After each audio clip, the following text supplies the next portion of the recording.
another one. Gang, gang. Yeah. Gang, gang, emergency Zoom film at 11. Same 5 goons, same deranged obsession. This changes everything. Bro, it's page 47 of emotion they skin while half watching Yellowstone. Gang, gang. Squinting at 8-point font like detectives. Zoom so far and the pixels are screaming for mercy. Look at this, timestamps 2020, 22, my God. But they're yelling it like they just cracked Watergate. High five. Mike's been muted for 20 minutes, still barking. Circular logic, so a lot of time to seem impressive. Trust the plan, this is massive. Nah, fam, it's boilerplate and it's mid at best. Gang, gang. Self-appointed outrage squad patting each other like they personally ended corruption. Gang. Dropping bombshell tea that's been sitting in pieces since breakfast. Gang, gang. Moral high ground speed run, they'll flip the script the second it's convenient. Gang. Same PowerPoint presentation, new day, same brain dead narration. Gang, gang. We're not obsessed, we're just passionate. 3-hour living yesterday's hoodie, passion in my ass. Why is he even breathing right now? Says the guy refreshing notifications every 14 seconds. Gang, gang. Playing lawyer on God mode, reading comprehension. Stuck in elementary, confidence in the stratosphere. Case dismissed. They're screaming to the void. Motion still pending, but go off, I guess. Disagree? Obviously a paid shill. Actually read the file in deep state plan. Laugh at them. You're clearly compromised too. Exist in the same zip code. Suspicious behavior. Notify the group chat. Gang, gang. Tighter circle, smaller brain. Gang, gang. Echo chamber finally running out of oxygen. Gang, gang. Yeah. Gang, gang, acting the actual judge like it's group chat. Replay all meltdowns, labeled just asking questions. Got warned by the core once, that was a suggestion. Still yeeted the same dumb screed like it's strictly trash talk. Gang, gang, we're above all this drama. While screenshotting, they on meltdown for content. Preaching peace and love while actively baiting bears. And fake shock when the bear finally bites back. How could this happen? Gang, gang. Synchronized tantrum hours. 5 tabs open, all the same screenshot. Different zoom levels, gang, gang. Premature victory lap. Over legal language, still can't pause. Gang, gang. Standing 10 toes on business until tomorrow's violence and I'm scrambling again. Gang, gang. Hype the claim to the moon, then ghost the chat when it ages like milk. Gang, gang. Gang, gang, gang, gang. Gang, gang. Refresh. Gang, gang. Gang, gang, gang, gang. See y'all same time tomorrow. Gang, gang. Don't be late. That's one of my favorite intros. I just love that song. It just has that little just peaceful kind of thing. How are you doing today, chat? It is so good to see you, and I do this every damn time because I'm such a slacker. I fail to pull up the actual chat here in that separate window. It happens. Let me do that real quick so that way I can keep an eye on chat because you guys are the bomb. True. Yes. Today has been a weird day, getting trampled on by puppies and realizing that I alternately look like I shouldn't be near a school and also prepare yourself, brother. What are you going to do when Hulk Hogan gets a hold of you? And, Nancy Pelosi has something figured out here. I mean, if you wear big enough glasses and cover your real eyebrows. Yeah.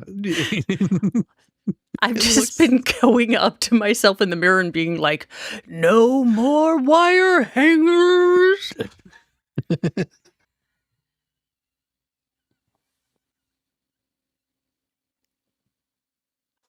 Yes. Love your brows. They're fluffy, Mo. Faye Dunaway, eat your heart out. Oh, yeah, and then this morning, I just opened up my browser and clicked on the first thing and went go live. And guess what? I was streaming from last night's, stream. Basically, it was the same setup. I didn't even notice that the intro song wasn't right. That it was like a good 5 minutes of people, and then Malden said, "Hey, let me tell you something. You're streaming from last night's stream." I was just like, "Oh God."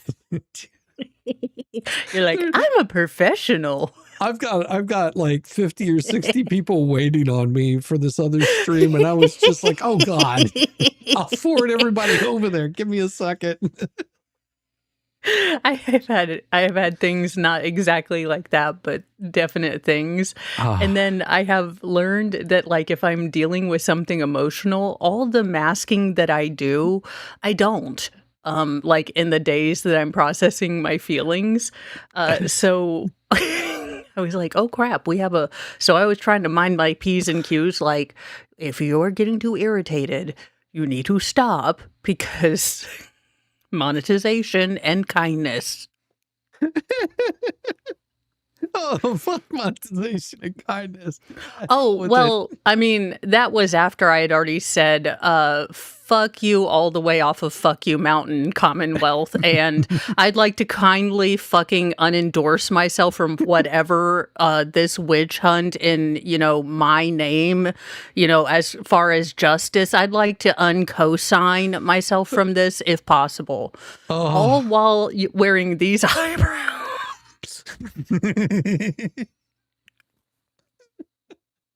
How does Jess and what's her face do it? I always want to call her THC crime, but I know that's wrong. Although I think if you take a gummy allegedly in Minecraft and then watch her, it might Oh. be funner. But that's like true for everything. Oh. So Oh. You got me crying. Actually, you look a lot like Groucho Marx. Oh, don't make her put on the mustache. No, don't make her put on the mustache. I won't put it on, but I would like to say that they gave me a toothbrush mustache, in which I could be cosplaying Charlie Chaplin or An Ted Austrian Bundy. painter. No, I was going to say Ted Bundy because the unibrow. Oh, Or yes. the East German Olympic team from 1984.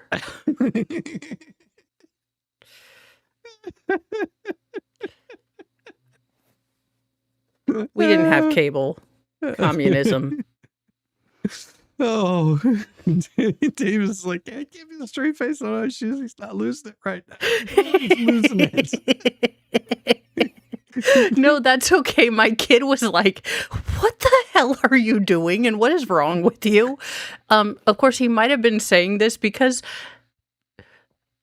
on days when I'm processing like all one of my feelings, I tend to not notice things. So I might have been desiring a fountain pop, and Mo was just gonna go out with her double eyebrows and her cat ears. Like, I just forgot I had them on until my son's like, "Are you going out like that?" And I was like, "First of all, you're not my supervisor. And second of all, go get it Second for of me. all, oh shit, no, I am not going outside.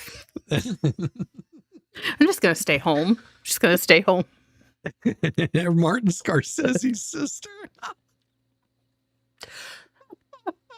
I have been reliably informed that one must have unique and distinctive eyebrows, slightly above where God intended eyebrows to be a true crime trial watch journalist.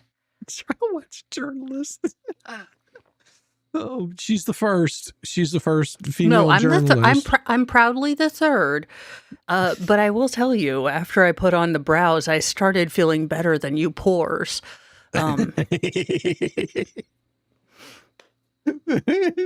Derek's like, the cat ears are awesome. Well, they do have a certain little anime creepiness to them, but okay, if that's I think it's the fact that it has an ear fro. I think if I trimmed the ear fro, it would be you gotta less. keep the ear fro. Gotta keep the ear fro. Yeah. I like that I'm like an elderly male cat with all the ear hair.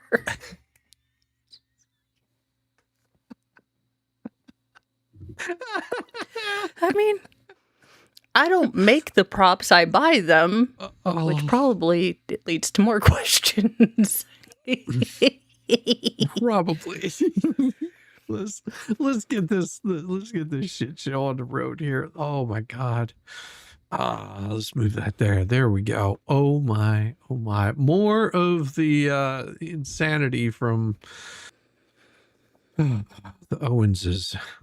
Are you going to deny that? But that's what the bank statements say. But I'm saying that as of when we were filing for the bankruptcy, we were operating at a loss on all of those, and we didn't have anything coming in to that's what I think the context of that was. But again, I don't have the documents in front of me, but that's what and you can look at the.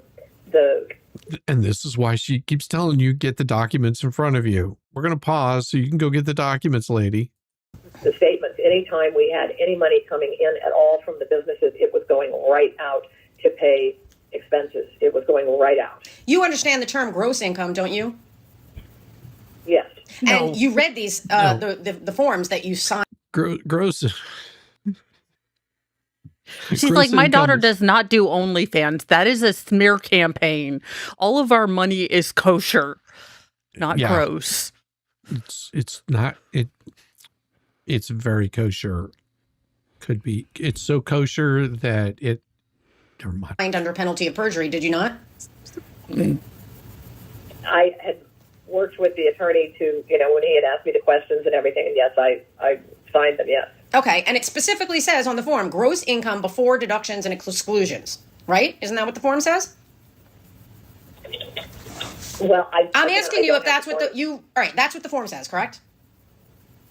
I don't know. I don't have the form in front of me. Again, I would have to look at the context of it, and No, there's no context to gross income before any. We need to pull out Kill Bill Mo. Yes. I feel oddly like I'd have a lot of fans in Korea.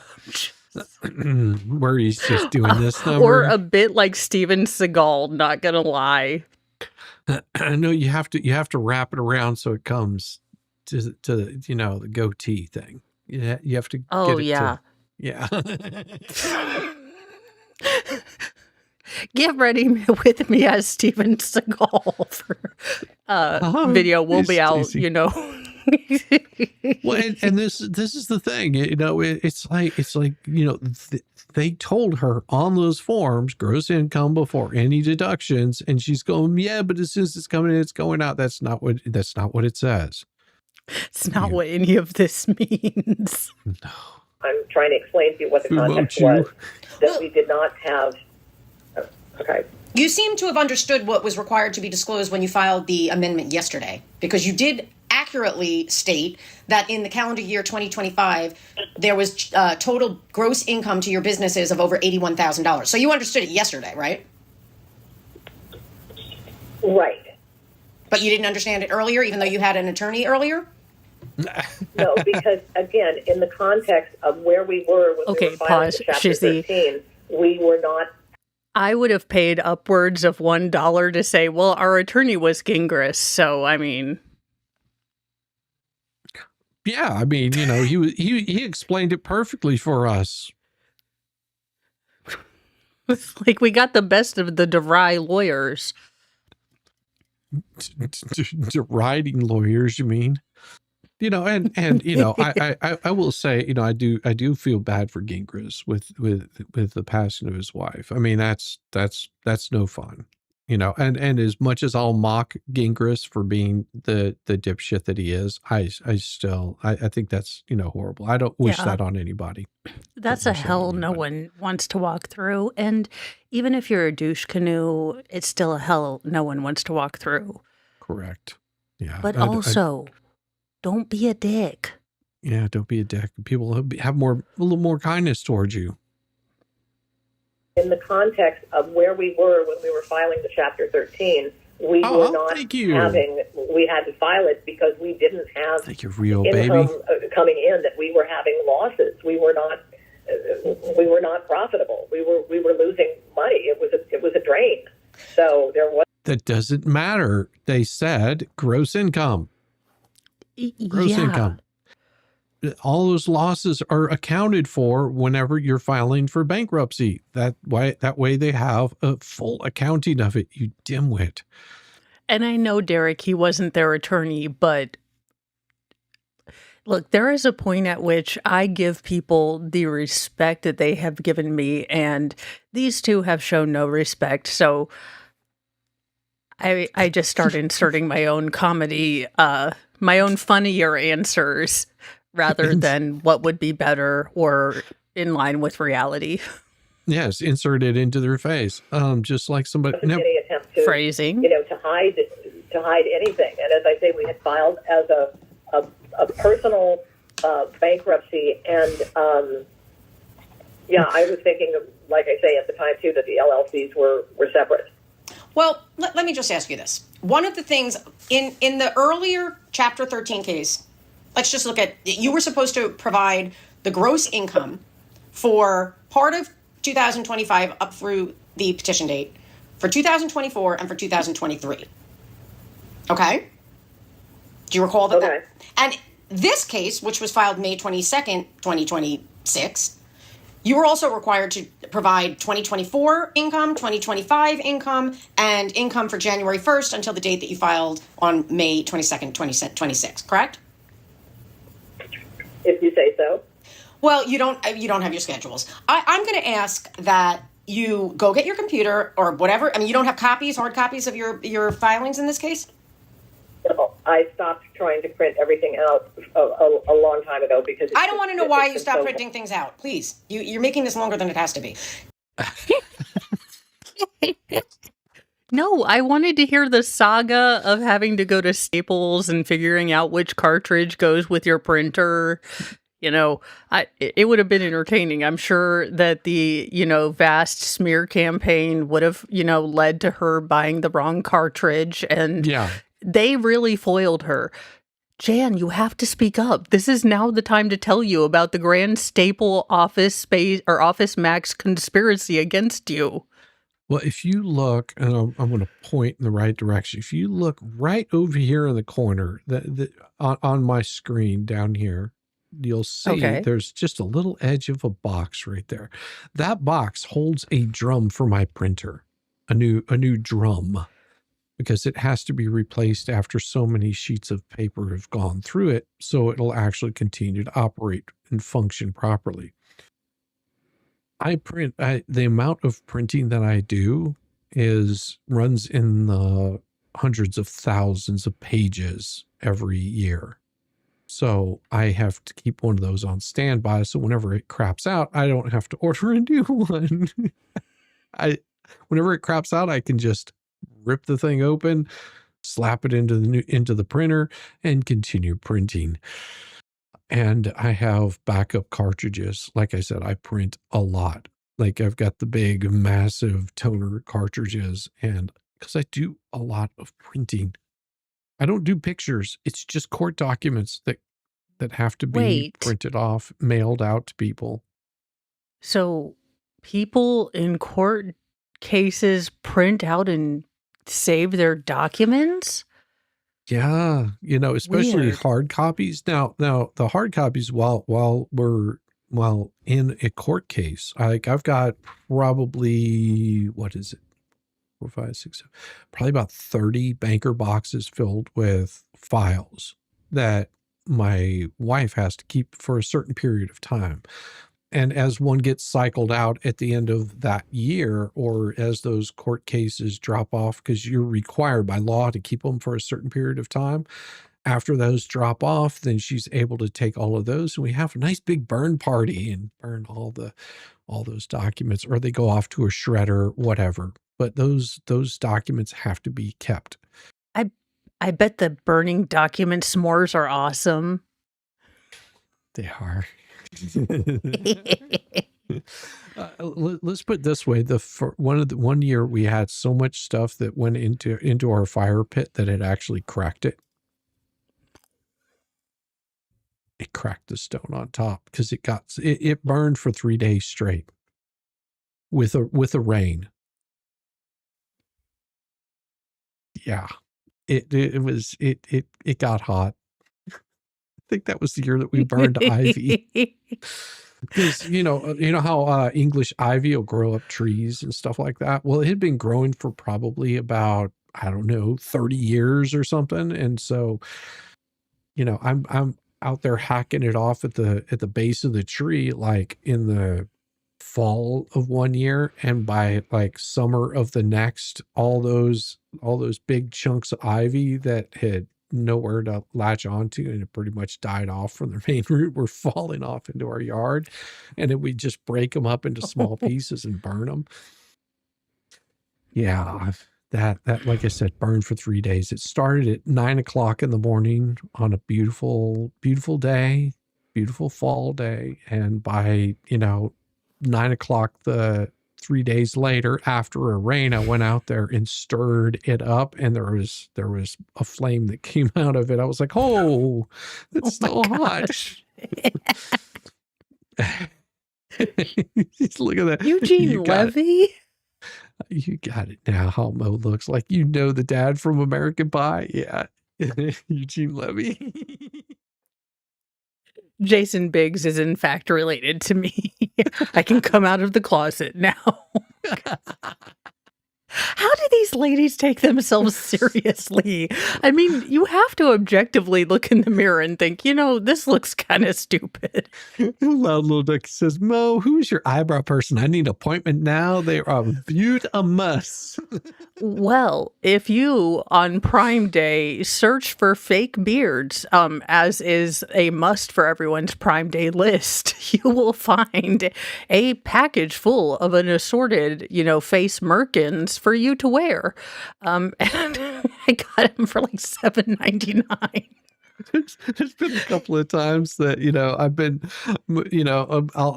I've wanted to shave all this off, and I want to do the mustache right here just to see if anybody notices. I'm talking about the little mustache, just to see if anyone notices. And oh my god, I even have douchey soul patches, you guys. I feel like should be hawking hot sauce. Children D&D.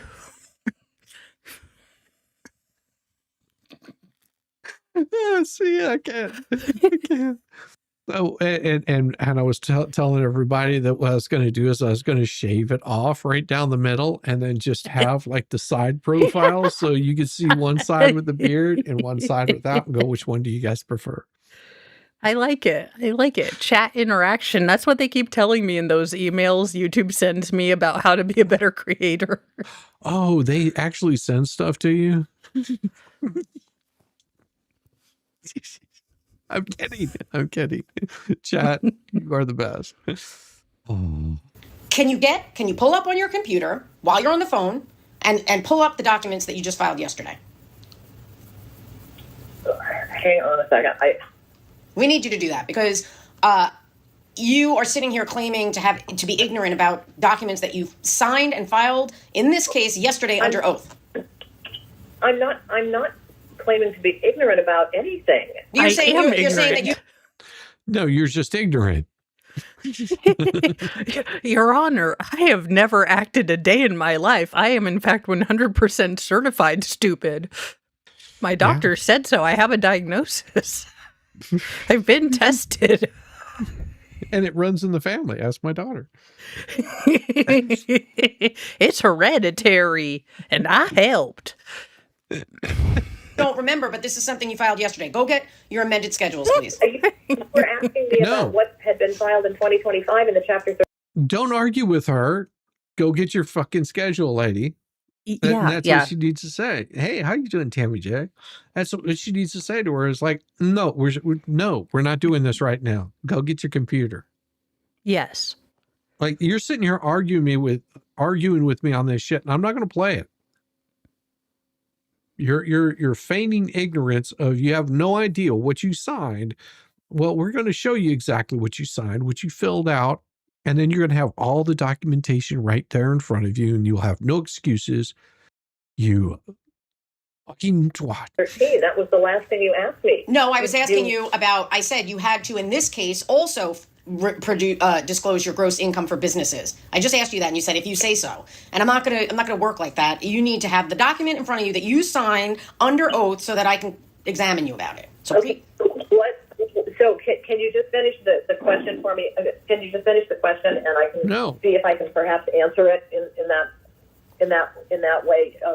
Just finish your question for me. Paperwork. Well, yesterday you filed a sworn statement attesting that the gross income of your businesses for 2024 was $40,785.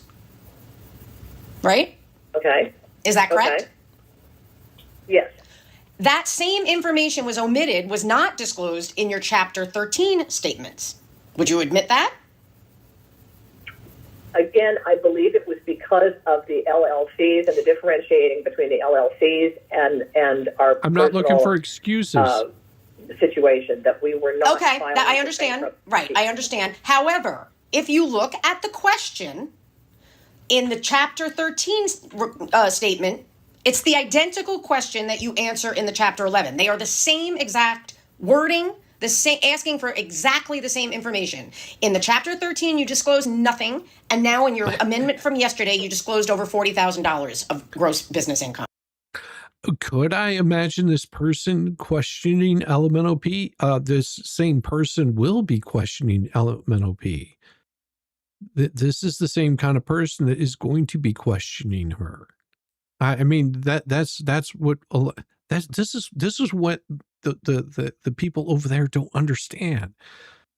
Like this is how court cases should be operated. None of this mamby-pamby, little, oh, well, do you think that, you could possibly, no.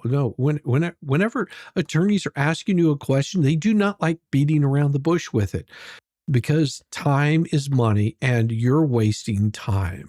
And they want to get to the bottom of their questions. That's why whenever everyone got so upset, oh, well, Randy was being harsh to Lynette during that deposition. No, he is asking questions because he wants the answer to it.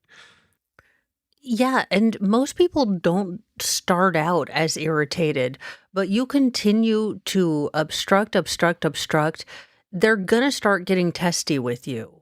Yes. And then that's the moment they say, oh my God, are you being mean to me? It's just like, no, we are trying to get to the bottom of the question I am asking you. I am asking you A, B, or C, and you're giving me answers to D, J, and F. I mean, we're not playing this. Like, there's very specific questions. Some of them are yes or no questions, and some of them are expect you to expound upon them. And whenever we expect you to expound upon them, we will ask you to. Oh, God. Make her get her damn paperwork. They are not, one is true and one is not true. Hey, would you agree? Stacey, They can't good both to be see true. Well, the truth lies in the context. No, the truth lies in the... No. No. The truth lies in the truth. No, it's all, you got to put it in context. No, the law is pretty straightforward. You lost one of your apples? Well, no, I'll need to use them tomorrow morning. And it is a little disconcerting to look at yourself and see these massive eyebrows when you don't have them halfway up your forehead. Can I phone a friend? Yeah, none of that works. No. The fact that they were both exactly the same question. That's why you need to pull up the documents. Yes. There's no context. They are both the same question, Miss Naylor. Item number 4 on the Statement of Financial Affairs is the same exact question that was on the Chapter 13 statements that is in the Chapter 11 statements. Now, suddenly, you're disclosing over $40,000 of business income for the year 2024 that was never disclosed in the Chapter 13. But again, the Chapter 13 was filed in 2025. Does and the not Chapter matter. 11 was filed in 2026, and you're going back to 2020. Yes, they can go back, I think, 2 Yes. years. They can go back further than that.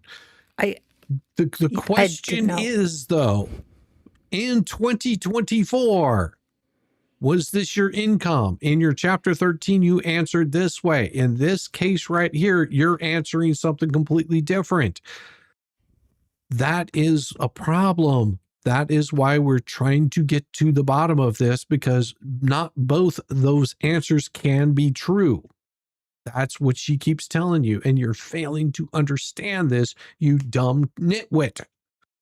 God. Sorry. Let me explain something. No. I want you, because this is deviating again. No, I don't want you to explain anything. I want you to. I want you to go get. No. I want you. No.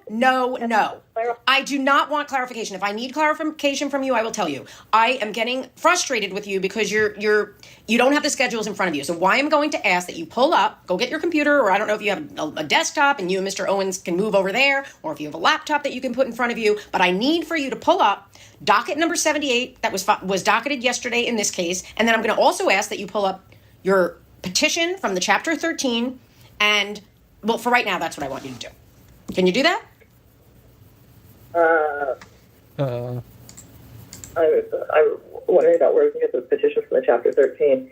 The point on the 2024 income is that I had not, the difference. Stop arguing with her and do what she told you to do.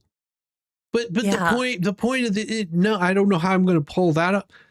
Lady, you need to go pull this up. We're stopping right here so you can go and get that information.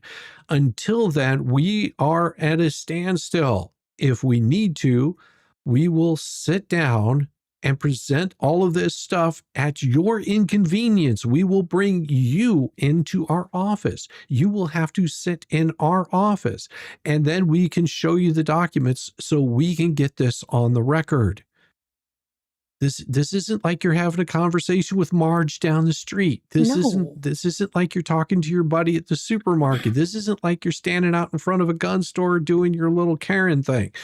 We are having a conversation that is dealing with the law. Everything that you filed, we have to get confirmation on. You dumbass.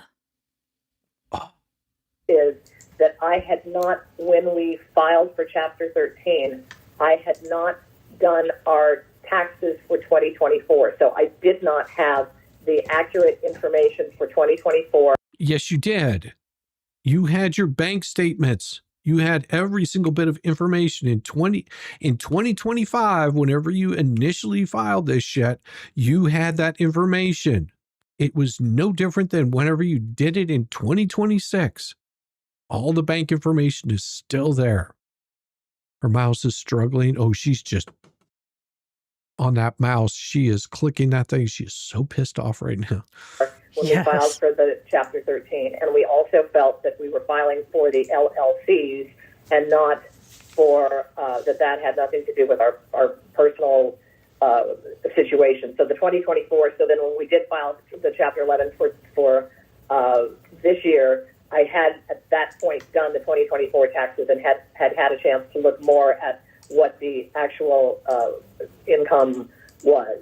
Okay, well then let me ask you that. All right, I understand what you're saying. Now I want to ask you this. If that's the case, when you filed your statement of financial affairs on May 22nd under docket 9 in this case, you also said there was no business income at all. So if you already knew, wait, hold on. According to what you just said, by that point, you knew what the 2024 business income was, but you didn't disclose it when you filed a sworn statement in this case on May 22nd, 2026. Isn't that true? You didn't disclose it. Oh. On May 22nd, we filed the skeleton filing at the very filing last minute. We had thought that we had an attorney who was going to file. A skeleton filing? What is a skeleton filing? I've never heard this. I've not heard this before. Let me see if there's is there such a thing as a skeleton filing in bankruptcy? And this is a pretty easy question in bankruptcy. Okay. Okay. Oh, a skeleton filing is a shortened process that allows you to start a bankruptcy case by submitting an incomplete bare bones petition. Okay. And that's just for an emergency. A streamlined process that the debtor uses when they urgently need to file bankruptcy. Okay. It can offer immediate relief and protection. Oh. And let me ask, is that legal? Is that legal? It's entirely legal. It's an official mechanism built directly into the bankruptcy code and rules of bankruptcy protection. Why it's allowed, it recognizes that financial emergencies happen fast. Gathering months of pay stubs, tax returns, asset values, and exact debt totals can take weeks. If a bank is auctioning off your home tomorrow morning, you don't have weeks. But you must strictly follow the rules to keep your case valid. There's a 14-day clock. You must file the remaining 30 plus pages of detailed financial schedules within 14 days. Oh. You cannot use it solely repeatedly delay creditors without the actual intent to complete the bankruptcy process. So it's an emergency filing to basically, like, if your house is being sold tomorrow, you know, you can get that in there and put a stay so they can't foreclose on your home, kind of thing. Okay. I'd never heard this term. It's good to know.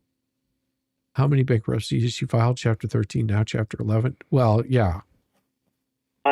For us, and he backed out at the very last minute, and so we had to file a skeleton filing and did the very, very bare bones that we could do, and knew that we would be amending it and presumed that we would have an attorney to handle it for us. And you have to have it done in 14 days. Okay? Yeah. Yeah. The rules don't change whether or not you have, counsel. An attorney or not. Yeah. So, if you're doing this, then you've got 14 days to respond. If they did this in May, June, July, I would say, 30 days is more than enough time to have everything properly done, and you didn't have everything properly done. That's breaking the rules. So that was why there was virtually nothing in the filing from May the 22nd, because it was literally a last minute. May the 22nd was a Friday afternoon before the Memorial Day holiday, and the foreclosure auction for our home was scheduled the Tuesday morning at 10 o'clock. So we were in a position where, we had to do a very bare bones filing, knowing that we would be amending it and adding the correct figures.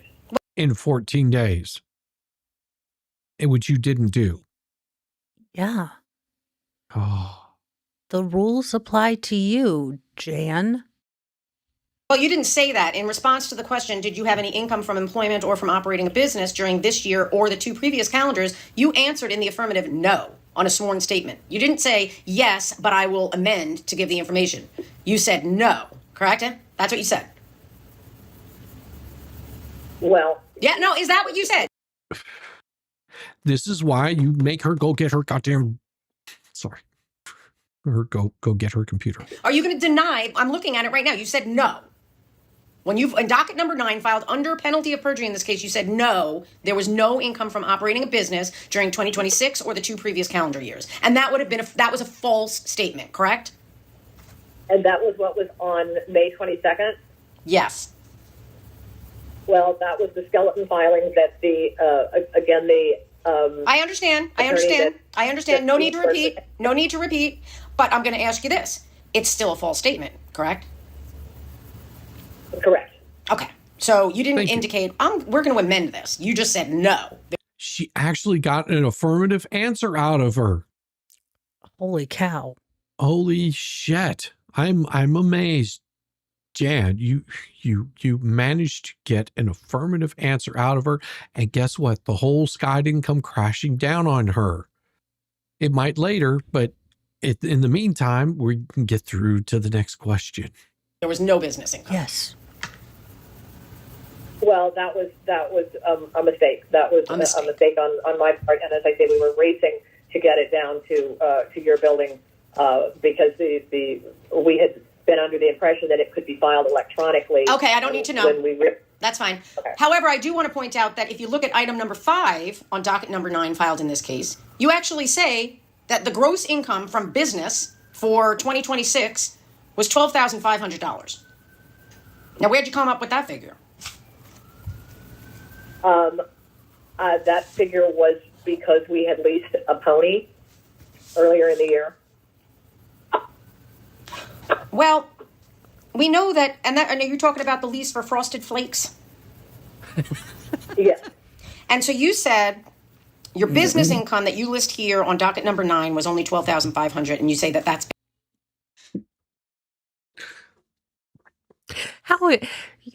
How is this real life? You know why I find that name funny? Like I find Because it it's the weirdest stripper name ever. No. Okay, my older sister and my mother, being women that were still having periods at the time, not wanting to, they would use code words for certain things, and now you understand why I find it even funnier, because it wasn't until I was older that I understood what they were talking about. When at the time I had no idea. So whenever they call their horse Frosted Flakes, I'm like,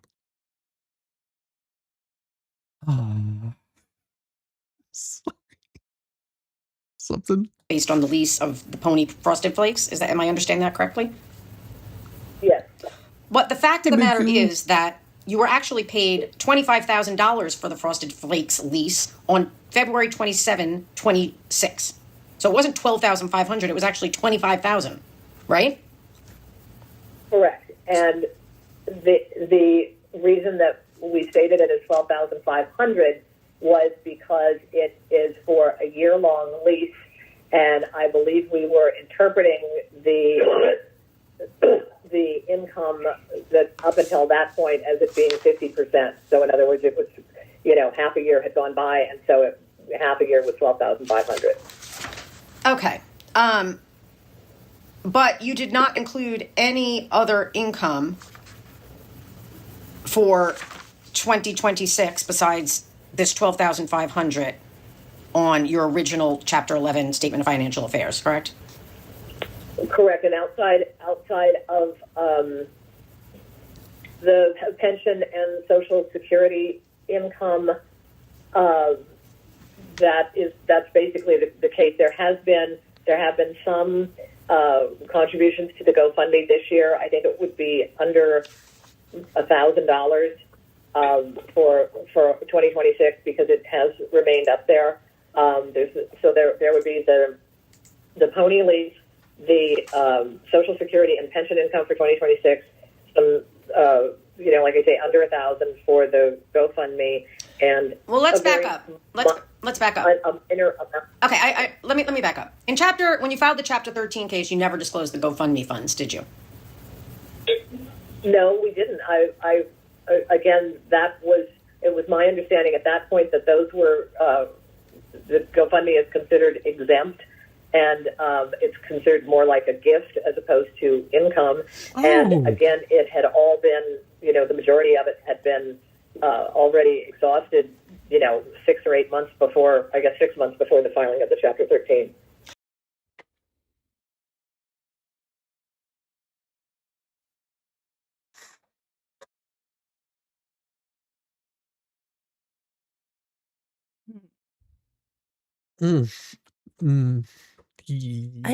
I don't think any of this works like this. I don't think you can just tell the government it's gone. Well, no, I think I understand what she's saying is that the GoFundMe money came in one calendar year. The next calendar year there was nothing that came in.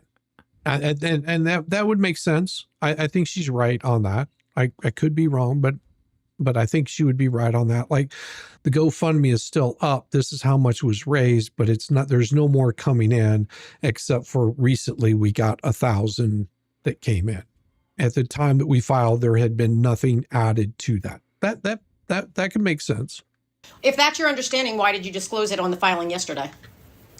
Oh, Because of the fact that the folks online had brought it up, and they brought it up to the judge, and the judge had asked about it, and we had wanted to be transparent about it. So earlier you did not want to be transparent about it? No, it wasn't a question of not being transparent. It was simply a question of I didn't think that it was necessary. The money had been exhausted, and it was, considered a gift, and I didn't think that it was necessary. You didn't think it was necessary. Okay. I want to quickly ask you, you provided our office with a copy of what is it looks like your 2024 tax return. And Correct. Has that been filed with the IRS? Yes. Okay, because I don't have a signed copy. Is there any reason why you didn't give me a signed copy? I think I just sent you what I had from H&R Block, who had prepared it. Oh, God. Are you saying, so I'm sure H&R Block gave you a You guys are making a gajillion dollars. Why do you not have your own accountant? I mean, well, for obvious fraudulent reasons, but H&R Block? Oh, my God. H&R Block, are you a fucking moron? Oh, my God. Okay. H&R Block, I will tell you right now, I will never, ever support you. Ever. You will never get a good thing said about you, ever.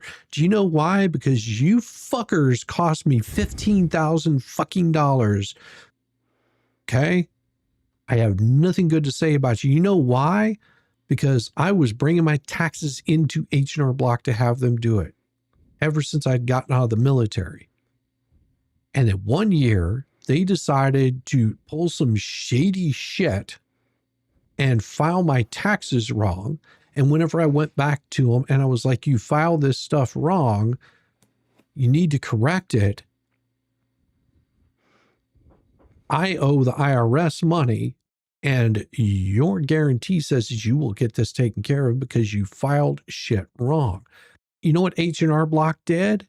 They sat down at their little computer, typed in a couple of little things to go, okay, it's fixed. I was like, sweet. So when will they be getting their money? No, we fixed it on our system. When will they be getting their money? Whenever you pay them. Oh, yeah, $15,000 later. Imagine telling your soon-to-be bride that you've got this that the IRS is knocking on your door. Yeah, she was like, "Do you want some help?" I was like, "No, I got this. I'll pay it. I don't want to be indebted to my wife before I even get to know her." That's year 2. Yeah, fuck H&R Block. They can kiss my ass. Hello, freeloader Shizzy. Yes. they mock me because I get free memberships on Jay's chat all the time. Like it's been going on for months now. He's like, you freeloader.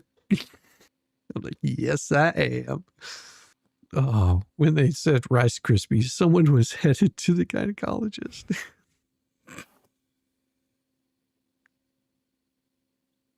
copy for your own records of your signed and dated copy, did they not? I can access it online, and that's how I sent it to you. I don't have a printed out copy of it. No. Well, you're going to have to. I would ask you that you please go back to H&R Block, and I want a copy of the signed and dated return that was actually filed. Okay. Okay. So the one that we sent you from their portal is not signed and dated. No, it is not. She just got done saying that. Yeah. Okay, so go and get that from H&R Block. And in the meantime, when I looked at your 2024 tax return, and you had H&R Block assisting you with that, correct? Correct. So presumably they knew what they were doing when it came to understanding what gross income is and that sort of thing. No, they don't know what they're doing. Yes, I was working with a preparer that I have not worked with before. And I was working over the telephone with them in several sessions. The telephone? You have 8 daggone accounts. You have the telephone. let's put it this way. I don't make near the amount of money they do, and I have an accountant. Same. It is so much easier for me to hand it to somebody, hand them all the information, and if they go, hey, something's missing here, or something's not added up, can you get that to me? And then I can look through all of my records and I can pull it up and find it and send it to them. It has saved me so much time, so much money, so much energy, because H&R Block is absolutely useless. Yeah. Their preparers basically are just data entry fucks, and they don't seem to have any accounting skills. Good to see you, T42. They don't seem to have any skills whatsoever. Now, they might have people that work there that have some, but the last person that I dealt with was a moron, like in the highest degree. And I just, whenever I walked out there, I was like, yeah, you've lost my business forever. Yep, never again. And also then of course my wife was like, well, my mom turned me on to her accountant, and that's who I've been using to file my taxes, and they've always managed to get everything right. I was like, okay, let's do that. Well, it's also helpful to have an accountant so you can say, hey, we're planning on doing this, or this, what's the best for us to do?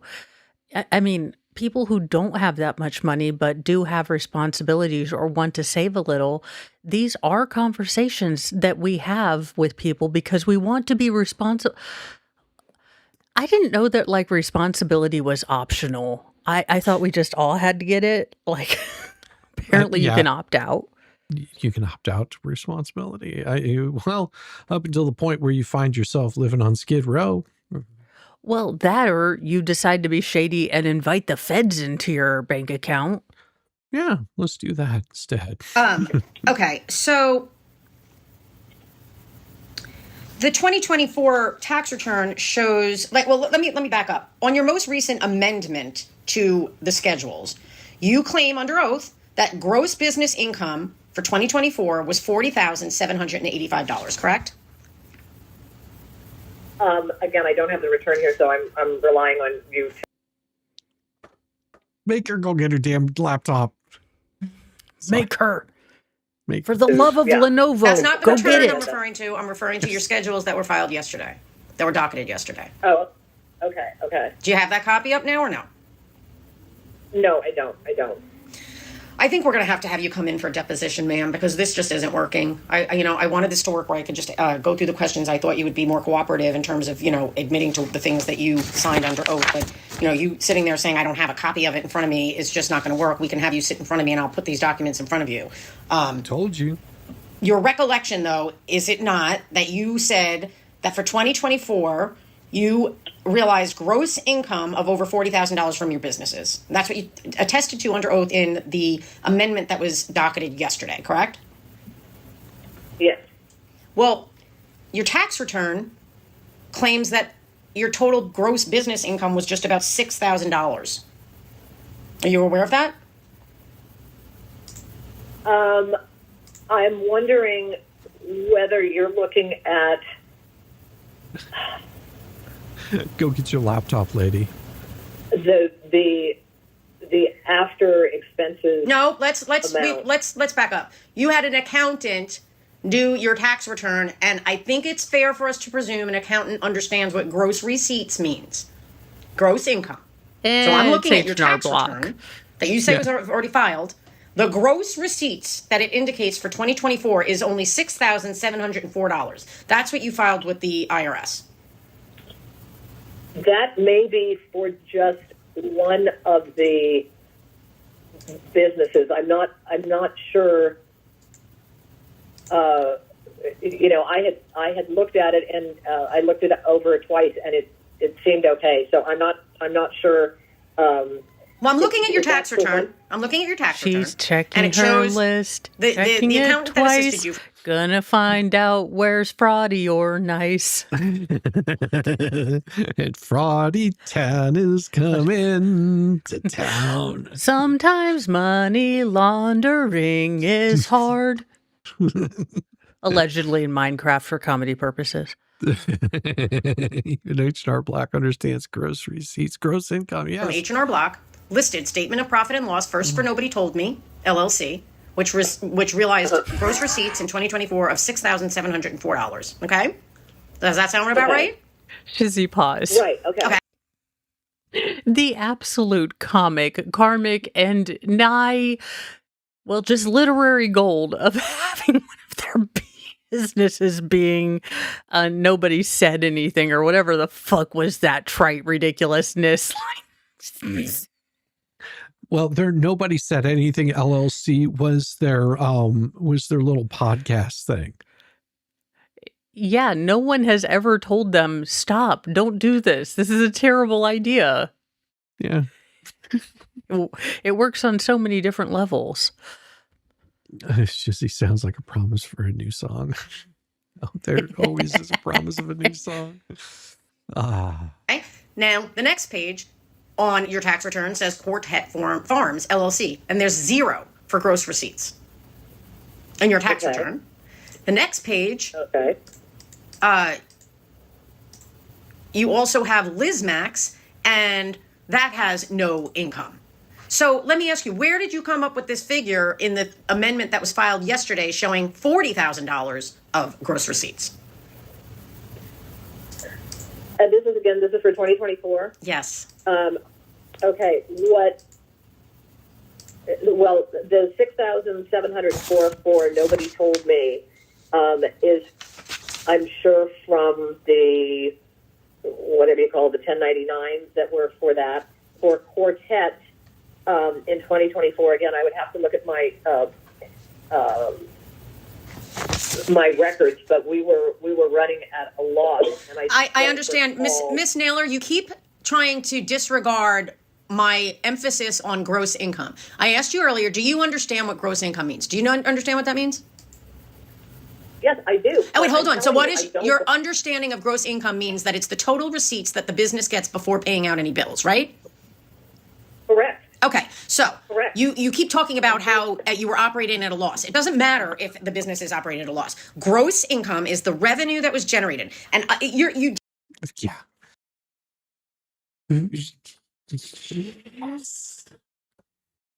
But she still doesn't understand this. No, Shizzy. If the money got spent, it never existed. Yeah, I mean, it doesn't matter if you're losing money at a business, okay? In this situation, if you're losing money at a business, you're just a shitty businessman, or it's a bad business plan, or whatever it might be. That doesn't matter. How much money came into that business? If you brought in 100,000 gross income and you ended up having to pay out 102,000, at making it a loss, your gross income was still $100,000. She doesn't understand this. Deviated again, because my question was, you attested under oath in the filing yesterday that your gross business income for the year 2024 was $40,785. That's what you attested to in the filing yesterday, correct? Yes, yes. But that seems to contradict your 2024 tax return that only claims about $6,000 of gross income. They are inconsistent. Can you explain that to me? And that's what I'm trying to do. I'm explaining to you that the Nobody Told Me income, the 6,704, must be from 1099s that we received for Nobody Told Me. For Quartet, I don't believe we had any sales or income for 2024, any gross income. I don't believe we did because we were running at a loss.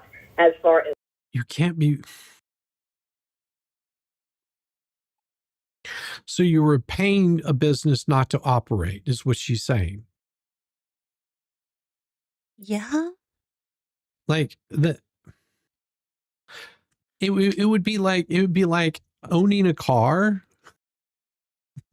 that you drive in reverse everywhere you go, hoping that it rolls back the mileage on it. By the way, that doesn't work. Ferris Bueller's Day Out.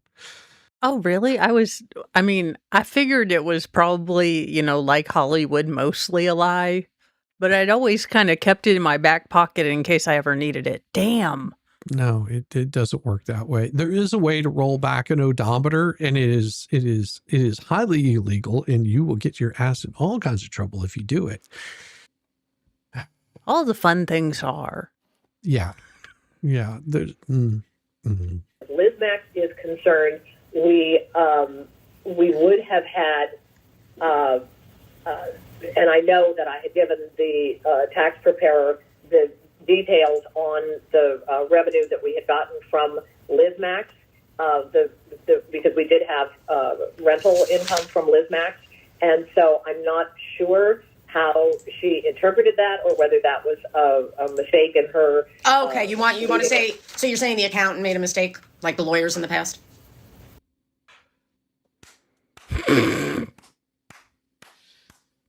yes. Ouch. Yes. Slap. So you want to say the accountant made a mistake like the lawyers in the past. All right, let's move on. So it's the accountant's fault that she didn't understand the difference. Is that what you're saying? I'm saying that I had given her the information that there was no attempt to hide any income whatsoever, because... Well, then answer my question. You keep not answering my question. How did you come up with the figure of $40,785 of gross income from business that was filed yesterday? Where did you get that figure from? You tell me how you calculated it. I'm sure that is from the nobody told me income. It is from the Liz Max income from whatever rental. But you just said there was no income. You just said there was... Go ahead, Mo. Say it. I need you to remember the words that just came out of your mouth 2 seconds ago. Just 2. Dory, come back home. That's where Laura Owens gets it from. That family often has broken fingers from all pointing at each other, of course. Pretty much. We had gotten from that, and if there was any income for Quartet, but again, I don't believe that there was. So I believe that it's correct to say that there was zero income for Quartet. And as far as Liz Max is concerned, I'm going to have to go back and check and see, because I know that I had given the accountant the information on the rental income that we did have from Liz Max. So why it didn't translate, I think perhaps it didn't translate because we had massive losses from that. But I'm saying what we had given to you in the docket with regards to $40,000 in business income in 2024, I'm sure is accurate. Okay, so you're saying that your federally filed tax returns are inaccurate. No, I'm saying I need to look at how she calculated.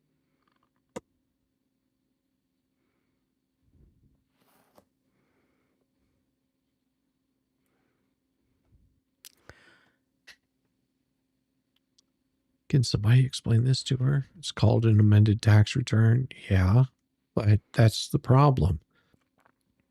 She's supposed to be giving them the information that they're asking for. She's giving them such a runaround, and this is why they keep asking. We need proper accounting done of all of this. You're telling us that there was no gross income, and then you come back and you say that there's $40,000 gross income. Where did the $40,000 come from? Because both of your answers cannot be true. The numbers aren't numbering up. No. That. Well, there's an itemization of gross receipts, and it says 0 for Liz Max and for Quartet. And it only says $6,700 for nobody told me. I think maybe she was in putting that in there, that maybe she was saying that we hadn't gotten any 1099s for Liz Max or for Quartet, any documented government stuff that would. I'll have to look, because I do know that I gave her that information and she may have put it elsewhere. I mean, we didn't have any W-2s or 1099s or anything like that that would have been associated with LizMax or Quartet on the 2024 income tax. That would have only been for Nobody Told Me. All you had to do is look at the bank statements to see the gross revenue, correct? It was cleverly hidden. Well, I mean, I looked at the bank statements and I was able to calculate the gross income of each of the entities for the 18-month period for which you gave me the bank statements. In any event, this is something that I'm going to have to pursue in a deposition with you because, again, I need you to have these documents in front of you. One of the things that you did finally admit to in your recent filing is that you are paying the living expenses of your daughter, Laura Owens, correct? Correct. And you state in Schedule J that your monthly expenses for her, and you refer to her as a dependent, correct? Correct. Okay, and you say... Dependent? Well, where did you put this? Let me see. Hold on.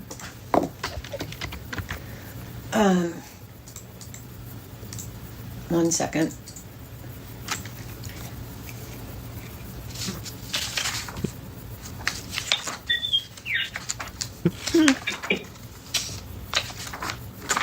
It's awesome, Alfie. Okay, let me just go...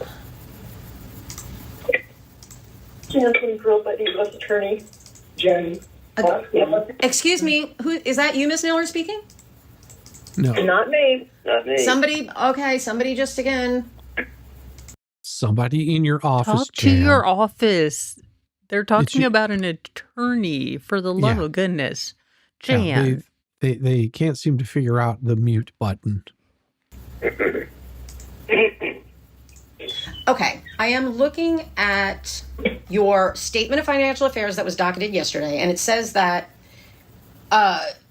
you have for between 2024 and 2025 that you gave gifts to Laura Owens in the total amount of $19,608. Correct? Okay. That I gave what to her? You gave gifts through ongoing monthly support to your daughter Laura Owens of $19,608. Okay. That's what you said in your sworn statement, correct? Correct, yes. I couldn't understand what you had said. Correct. I wonder if Jill has a Correct. family plan. Okay, well, tell me how you calculated that amount. From the fact that we pay for her car. No, I need to know specifically how you came up with that number. I don't need generalities. I want to know specifically how you came up with the amount $19,608. What does that include for the period 2024 to 2025? It includes clothing. It includes food. It includes whatever the housing would be. It includes the car, the insurance. Wait, it pause. The basic, life necessities. Okay. Now, Shizzy, if you're not paying your mortgage currently and your screw-up daughter is living in the casita that you're currently also not paying for, then how is this money going to support her for housing? I don't claim to be an economist. And a car and all this other unessential shit. Seriously, you have to understand this kind of shit is unessential. Okay. Yeah. If you're not paying the mortgage on the place where she's living, then you're not providing her housing. If you're giving her clothing, then what in the fuck is she doing with that? You use the old stuff you've got until we're shored up. As far as food goes, I could understand the food, that maybe that's why she's so skinny, is because, she can't seem to eat anything except for semen. And then you also have, the problem of car and insurance. Well, sweetheart, unless you're going to be driving to go get a job, you don't need a car and you don't need insurance if you don't have a car. No, I mean, honestly, what are her expenses besides horse riding, competing against middle schoolers? Yeah. I mean, it makes no sense. It includes horse shows. Shizzy. Yes, I said it. Well, I know what you're telling me includes, but how did you calculate it? Like, what amount did you attribute for that 2-year period to food? Best guess estimates, I mean, It's a guess. It's a guestimation. Well, you came up with more. You came up with this figure recently, and you came up with a very specific figure of $19,608 or whatever it was. Let me go back there. $19,608. That's a very specific amount, Ms. Naylor, and I want to know how you calculated It was an educated Do you have an wish. itemization somewhere that you wrote down, like what it was that you included in that as gifts to your daughter? I was ballparking it. You ballparked a number and said $19,608 for a ballpark figure? That would be something I would do. Again, Pause. You're talking about Shizzy, because my brain would spaz out and I would think that I was on like The Price is Right. So I'd be like $19,001, Bob. And what did she just do? Like 68 cents or 69 cents? Like 69 cents. Yeah, why are we using a kind of a weird number when you're eyeballing? Like, wouldn't you keep everything at an easy like 00 number to keep everything? Like 19,000 or 19,500 or 19,000. Yeah, 1995 for 1995. You too can have Laura Owens lick your nutsack. Okay. Question: What do they hear when everything is the truth? And nothing, and then she's like, I eyeballed it, like I YOLO'd it. No, she ballparked it, just like Laura did.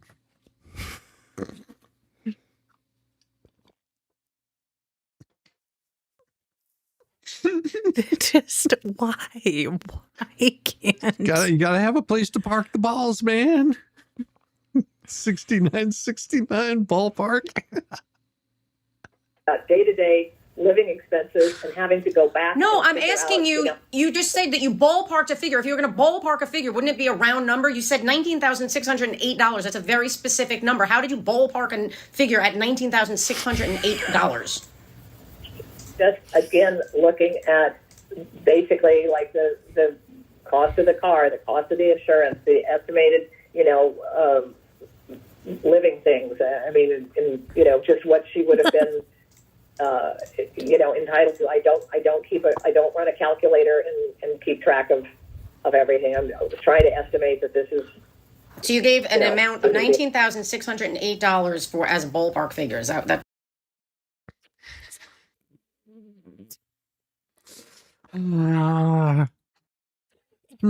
this weren't so serious, it'd be hilarious. Just gave a random number. Well, I took what her insurance was, and then I sort of guessed how much she eats. And the insurance was about 19,000, and then 500 for the car payment, and then to park your balls on her chin, $8. Honestly, your trustiness, I was going to put 42, but I didn't think you'd appreciate the humor. But, Hitchhiker's Guide to the Galaxy. Am I right? You just came up with that out of nowhere? Just a made-up figure? Again, no, it's not a made-up figure. It's of estimates that I figured, were accurate. Okay, well, let me ask you this. This was supposed to cover the period, according to your own sworn statement here, for 2020.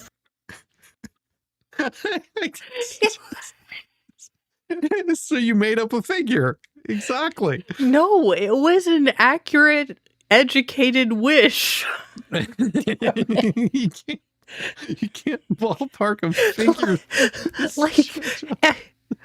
Why did we waste voodoo economics on something important like politics when this came along? Because if anything explains voodoo economics, it is this. Exactly, Alfie. Ballpark by definition is made up.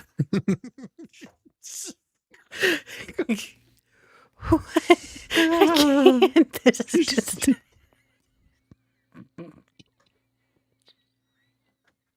She's so damn earnest. It's just like, God, Oh, God. she's like, dang it, damn it. Why won't you, like, just. This is my worst fear to look like an asshole, like in federal court. Oh, I have no fear And of she's that. so damn proud of herself. Jesus. She is a special one. Oh, my God. Oh.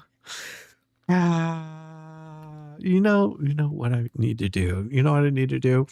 I need to give us I need to give us a song. That's what I need. I agree.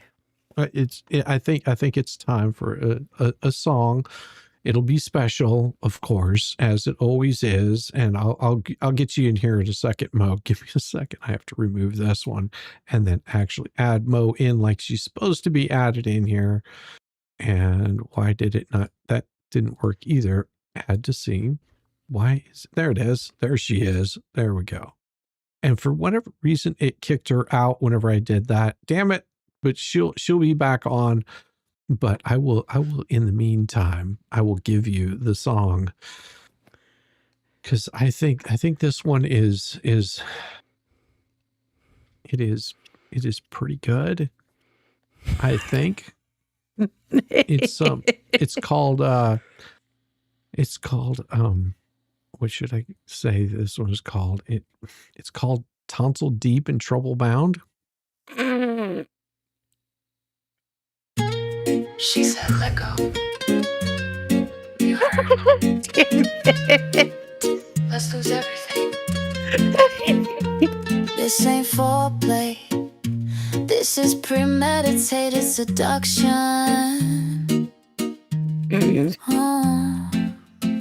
She dropped to her knees like it meant release, but that mouth don't pray, it negotiates peace. Soft hand, sad voice, I'm not like the rest, but you ain't the first. She's undressed for a test. No beat behind her, just a candle glow, and your last clear thought starts to go. Each kiss a promise, each sigh a theft. She never moaned, she cross-examined your breath.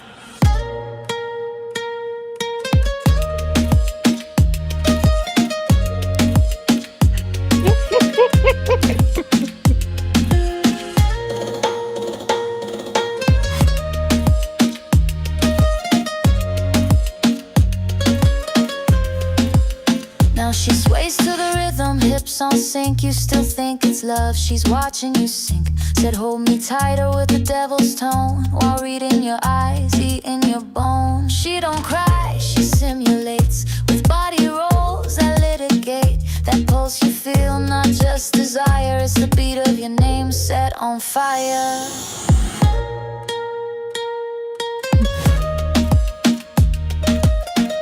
I had to do it for the casita.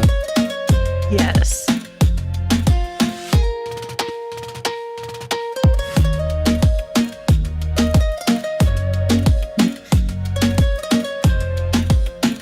Her rhythm is fake, her breath is bait. You thought this was fate, she calls it just wait. Sweat down your chest, her nails on spine. She hums a lie you can't decline. Whisper sweet while sinking hips, collecting text from your guilty lips. And just before the drop comes clean, she smirks like she's already the queen.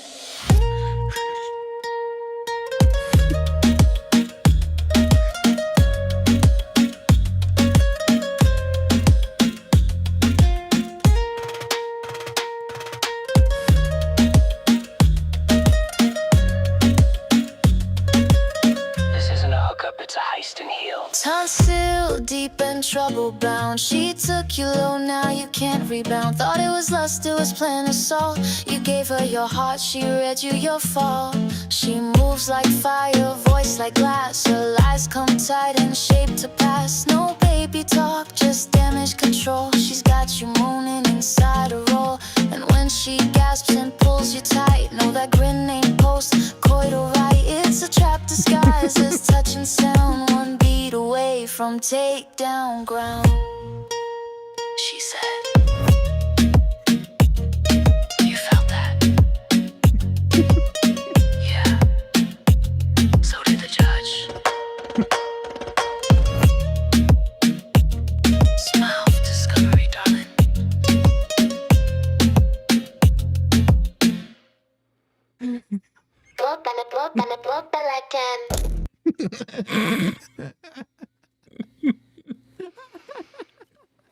If you understand Spanish, you understood what that was. But we won't say anything here on that. Oh, okay. All right. We're back. Okay. Sorry, we just needed a break. That's okie dokie. 4 through 2025, correct? Correct. And you say that that included amounts that you were funding for her car and car insurance? Correct. Well, because we also share we share the car with her. well, whose name One is the car car in? created- Whose name is the car in? The car is in her name. Okay, so I just calculated if you take the amount of the car payments and the car insurance payments for a 2-year period, that's over $25,000. So clearly, the figure that you gave for gifts is understated, wouldn't you say? Well, again, I would say that part of that car expense and that insurance expense is used by us. And I would also mention the fact that the car and insurance costs have recently really soared compared to what they were in 2024 and 2025 because of the bankruptcy situation. The car costs soared, as did. Do what now? I didn't think your insurance was linked to your credit score. I mean, I guess that would be one of the criteria they could use, but I would think that your driving record would be. Yeah, usually. What were you using your car insurance to pay off your loans? I'm. This makes no sense. I'm genuinely confused. I mean, because again, I can understand if you had a lot of claims that your insurance would go up or if you lowered your deductible, but those are kind of self-inflicted wounds. If you lowered your Yeah. deductible and it raised your rates, that's something you can fix yourself. Yeah. That makes. I mean, I understand that your insurance rates are going to go up over a period of time. Also, maybe to do with age, driving habits. That's usually what affects your insurance. But court, no. Yeah, I mean, it could be possible, but I just hadn't heard of it. The insurance. Let So me it's ask you. You're different, like, claiming that you're claiming you have some. You're claiming that you have some kind of equitable interest in the car. Is that what you're trying to say? I'm saying that we use the car, that my husband and I use the car. Well, you use the car, but do you claim that you have any kind of interest in that vehicle? I mean, we pay the expense for it. I'm asking if you claim any interest in the car, Mrs. Owens. Do you claim any interest in that vehicle? I haven't ever even thought about it. Well, I'm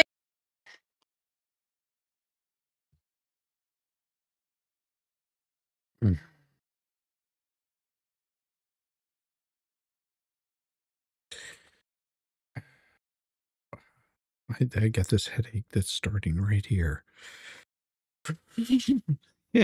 And it just makes me anxious because answer the fucking question, lady. Yeah, and it's the absolute obliviousness to the ish show that she has already given her or put herself in, saying, "Oh, well, I kind of guesstimated." You basically committed fraud. The paperwork doesn't say we will take guesstimations. No, they say give an accurate retelling. Yes. think about it now. Do you claim any type of equitable interest in any entitlement to that car? Yes or no? I need a yes or no answer.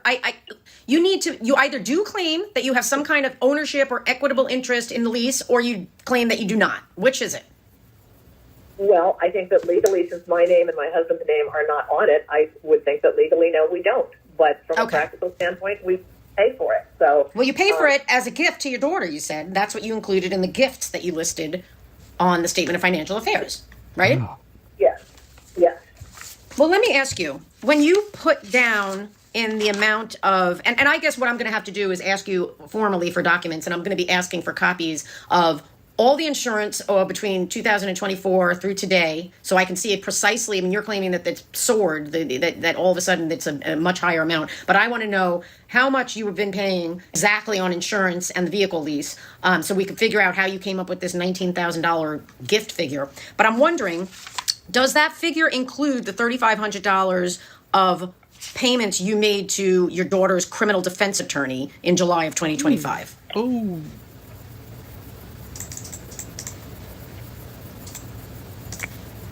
Does the $19,000 include that? Yep. The $19,000 was just in terms of basic, expenses. Okay. So it doesn't include this other $3,500 that you gave to your daughter. How you doing, Jess? Oh my gosh. So your bank records reflect that on July 9th, 2025, you paid $1,500 to Josh Colesrud. Then on July 10th, 2025, you paid $1,500 to Josh Colesrud. And on July 11th, 2025, you paid $500 to Josh Colesrud. So that's a total of $3,500 to Josh Colesrud, who was your daughter's criminal defense attorney at one point. Is that correct? Correct. Why didn't you include that in it? Was that when you paid that money? Was that a gift to your daughter? It wasn't something I was thinking of one way or the other. It was a legal expense. Well, it wasn't your legal expense. It was your daughter's legal expense, right? Yeah.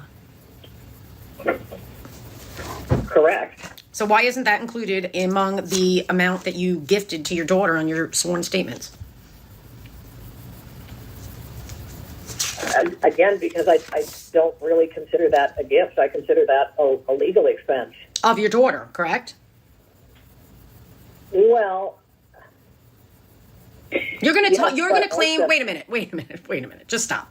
Are you going to sit here and claim that the attorney payments to your daughter's attorney, Mr. Colesrud, was anything for you other than a payment for your daughter's criminal defense? That was for her criminal defense. He was her lawyer, not your lawyer, right? Well, part of our family businesses, including our podcast, Nobody Told Me, and, that she was a part of. So I think that helping her defend herself on that helps the family overall and the family businesses overall. I mean,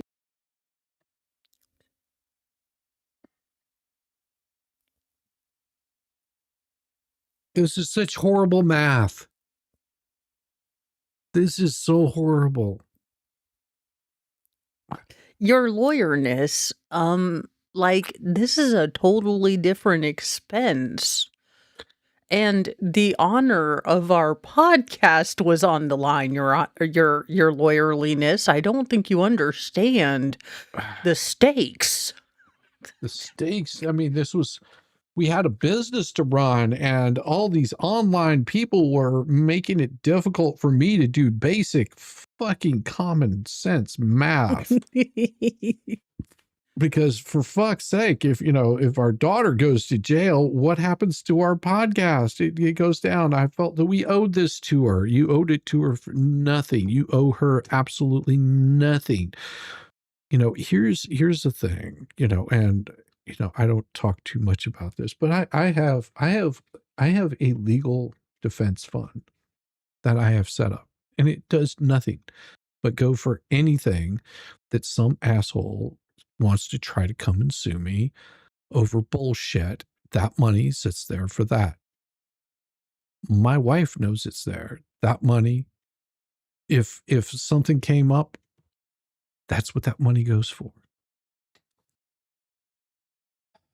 Because the stuff that I cover deals with, legal shit. We've got a bunch of lol cows that like to fucking sue. So that money goes into that every month. That's one of my nice little buckets that I put cash into every month. That's part of my money that I deal with. And hopefully I never have to tap into it. I am crocheting dolls that appear in the image of people I don't like. can you get little bits of their hair and put it on there and like stick pins in them? I mean, you could, but the last person that decided, see, you get one crazy heifer who puts a Coors Light box on her head and she misuses playing with voodoo dolls on YouTube and they change TOS. Like, some bitches are the reasons we can't have nice things. Oh. I did warn you that think my that it's filter it was gone. Like this shit I usually hold in because I'm like, that's possibly not appropriate.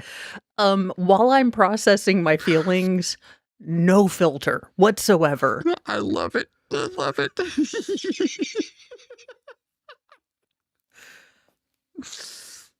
It's not something that you can just say, oh, that's just to help her. That it needs to be done for the family reputation as well. Okay, so you're going to How are deny you that the the money sperm that that you won? paid to your daughter's criminal defense attorney were gifts to her? Well, I'm asking you if you're denying that. Either you admit that they were gifts or you don't. Yes or no? Just tell me yes or no. If you don't think they were gifts, say, I know I don't think they were gifts. If you do believe they were gifts, I'm saying I don't see it as a gift. I see it as an expense for the reputation of the family. That's not what she asked. And- Do you and see it as a our gift or ability do to you go not see it as a forward, gift? With regard to some of the businesses that we've had. well, is the So, Nobody Told Me COD podcast still Florida man. ongoing? It's still available online, and we are still making some income from it. And yeah, So is the podcast still going? That's not what she asked. She asked whether it was, and she didn't ask whether it was still online. She asked, are you continuing to make more podcast episodes? Yes, this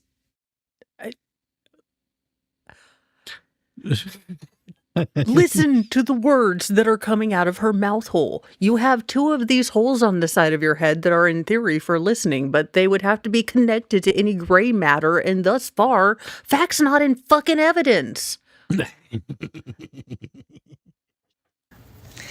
Okay, let's see. I understand that you currently hold $7,000 in cashier checks that were not previously disclosed when you first filed this case on May 22nd. Is that correct? Oh, I did fuck not walks hold around the with some $7,000 cashier's checks. You on have May any 22nd. bear I just bonds and gold recently took those doubloons? out. Why Yeah. did you take out $7,000 of cashier's checks since filing this case? And you took it out of what, your bank account that you had at the time of the bankruptcy filing? Yes, I took it out. It was because we did not set up the debtor in possession accounts, and we didn't do those because we had early on realized that we wanted to dismiss this, and the money that goes into our accounts is Social Security and pension income, and going forward, because we weren't continuing with the Chapter 11, it didn't seem to make sense to set up the DIP accounts. And also, my understanding was that I really would need an attorney to go with me to set up those accounts. And as we previously discussed, we were unable to find counsel for that.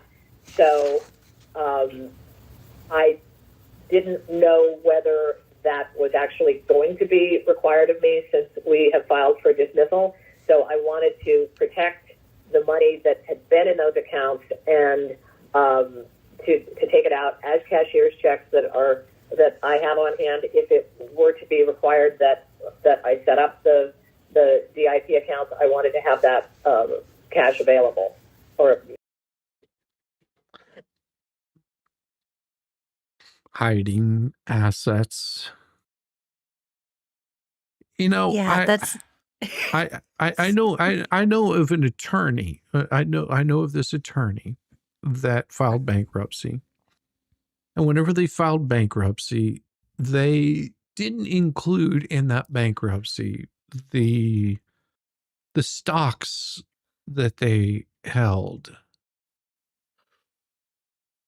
Okay. So during the bankruptcy, they sold off those stocks and had them hold that money.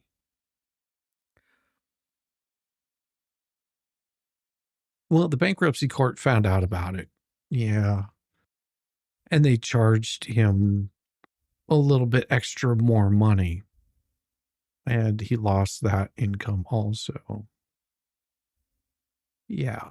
There's, you don't do this kind of shit.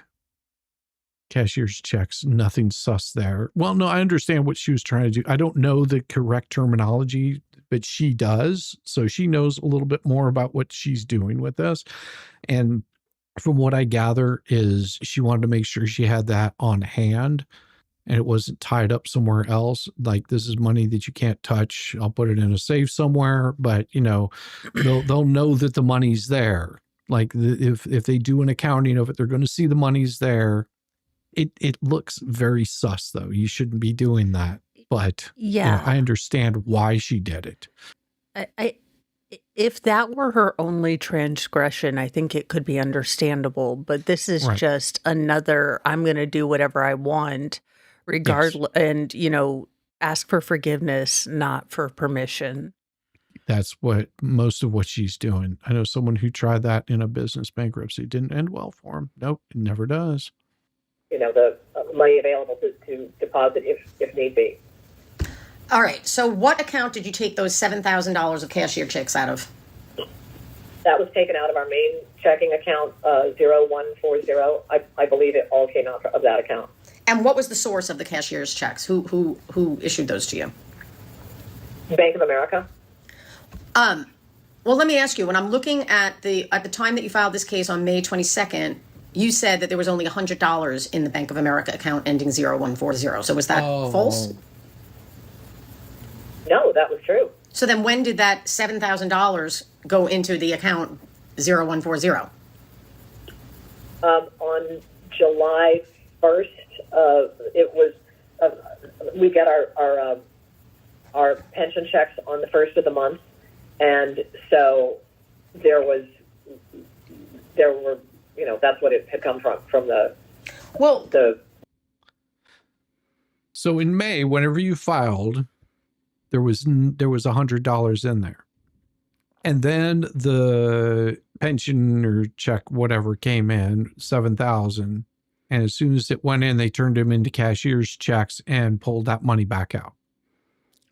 Yeah, that's not a good look. Not a good idea.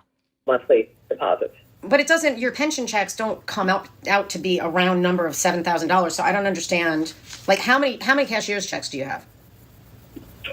I have one for 1,000 and one for 6,000.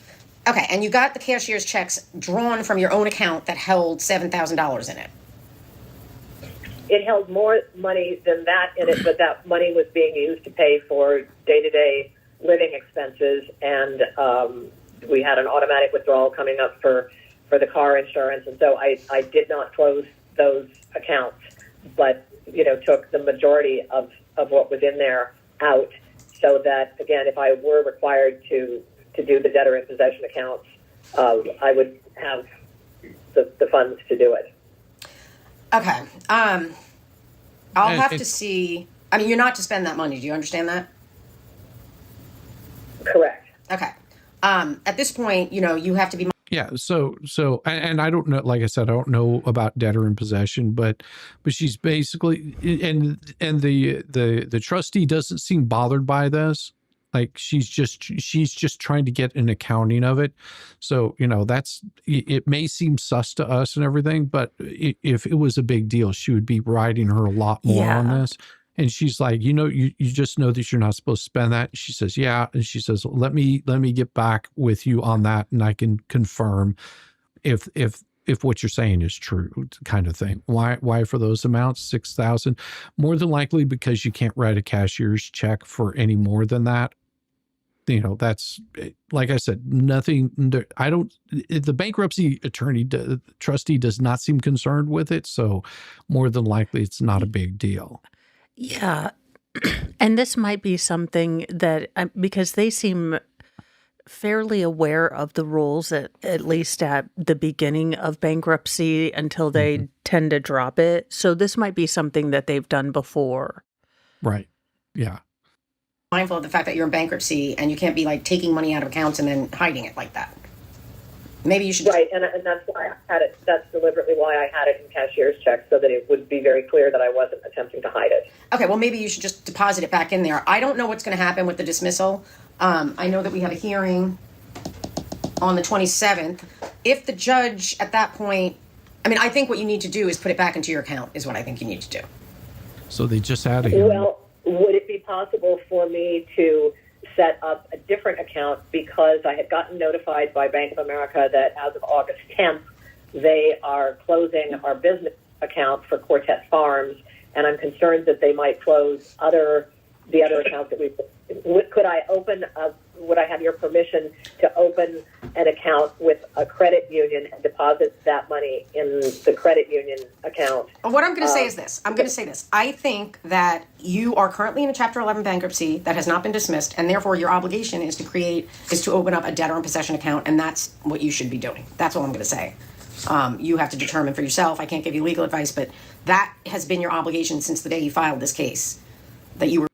Okay, so she's saying she's not giving him any legal advice, but if she was telling her like a normal, speaking to her like a normal human being, she would be telling her that you need to create that debtor in possession account. You should have done that whenever you first did this. Yeah. Yeah. So, and that now it gives the appearance that she never wanted to follow through with the bankruptcy in the first place. She just basically was doing it to delay things. Yeah. And that's not a good look either. You do this, there are certain rules you have to follow. Yes. Owens and Naylor, that includes you. Everyone. Required to open a debtor in possession account, and you have not. So I'll just leave it at that. So are you still supporting your daughter, Laura Owens? Yes. And does she earn any income on her own? She has been unable to. Well, my answer is, that's just listen to my question. Does your daughter earn any income of her own currently? Yes or no? No. Okay. So I understand Simple just from questions, public simple answers. information that your daughter has a private criminal defense attorney currently, correct? Correct. Are you paying for that attorney? No. Who's paying for that?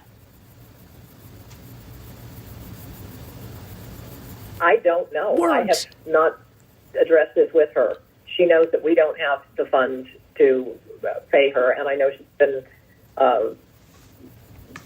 You have no idea how your Working on her own. attorney. You have no idea how your daughter, who lives with you and who completely relies on you for all of her support, is paying for a criminal defense attorney for pending felony counts against her.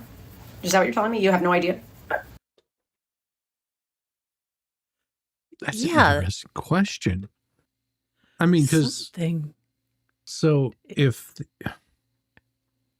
they have no idea where she's getting the money, she relies solely on her parents to pay all of her bills. But how is she paying for a criminal defense attorney?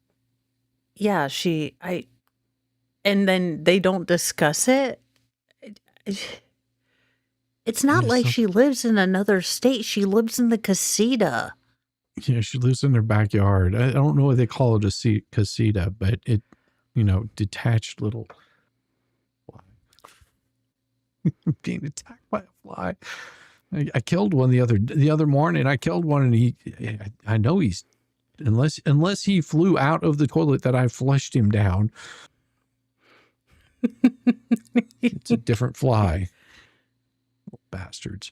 Is that what you're I saying? know that she has been working to. Pardon me? I'm asking if that's what you're expecting I know that me. she has been. Go ahead. I'm telling you, she knows that we don't have the funds to help her at this point, and so she has, reached out to others to help her with this. So And you're the details of it, I don't know. so you have no idea how your daughter's paying for her current criminal defense attorney. Is that what you're saying? I'm saying. No, is that what you're saying? I don't, Either you do not know or you Yes. do know. Do you know? I'm saying we told her we can't help her with it, and I know that she has reached out to others to help her, and I don't know the details. Okay, so you're expecting me to believe that the daughter that you support fully and who lives with you has not told you how she's able to pay for her criminal defense attorney currently. Is that what you're saying? It's a secret. It's a secret. Yeah. Okay. Yeah, she's All right. 36. Okay. That's all we One of the needed. all right, let's move on. One of the things that you put in the Schedule I that you just filed, all of a sudden you decided to disclose that you get income from this Nobody Told Me podcast, and you had never previously disclosed that in your prior Chapter 13 or your original Chapter 11 schedules, correct? Correct, because again, it was an LLC, and it has been absolutely decimated. Okay, I don't, you're saying, you're giving me some reason that doesn't make any sense to me, but all of a sudden, for the first time, you have decided that you were going to disclose that Nobody Told Me generates income to you of $50 per month. That's the first time you've ever disclosed that was on this filing from yesterday, right?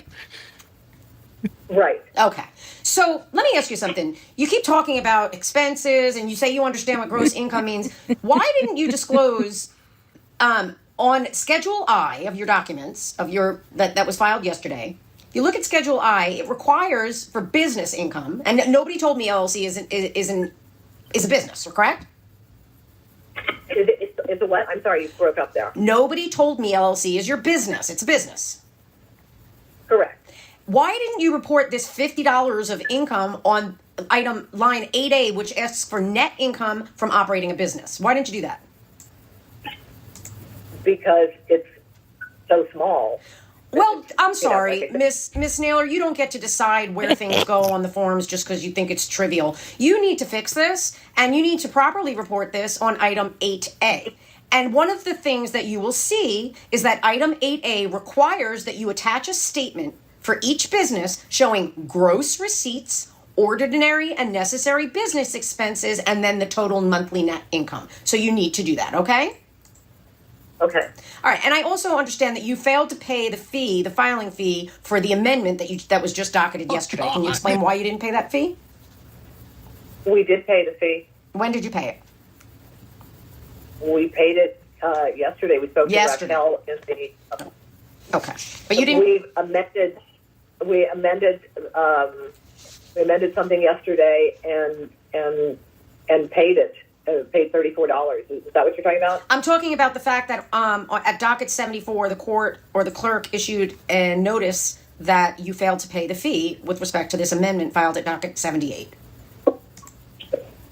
Well, it has been paid. Okay, well, you're saying it was paid yesterday. Well, okay, I'm just telling you, I'm looking at docket 74 from yesterday that said that the $34 fee was not paid, but now you're saying it was paid? Yeah. Okay.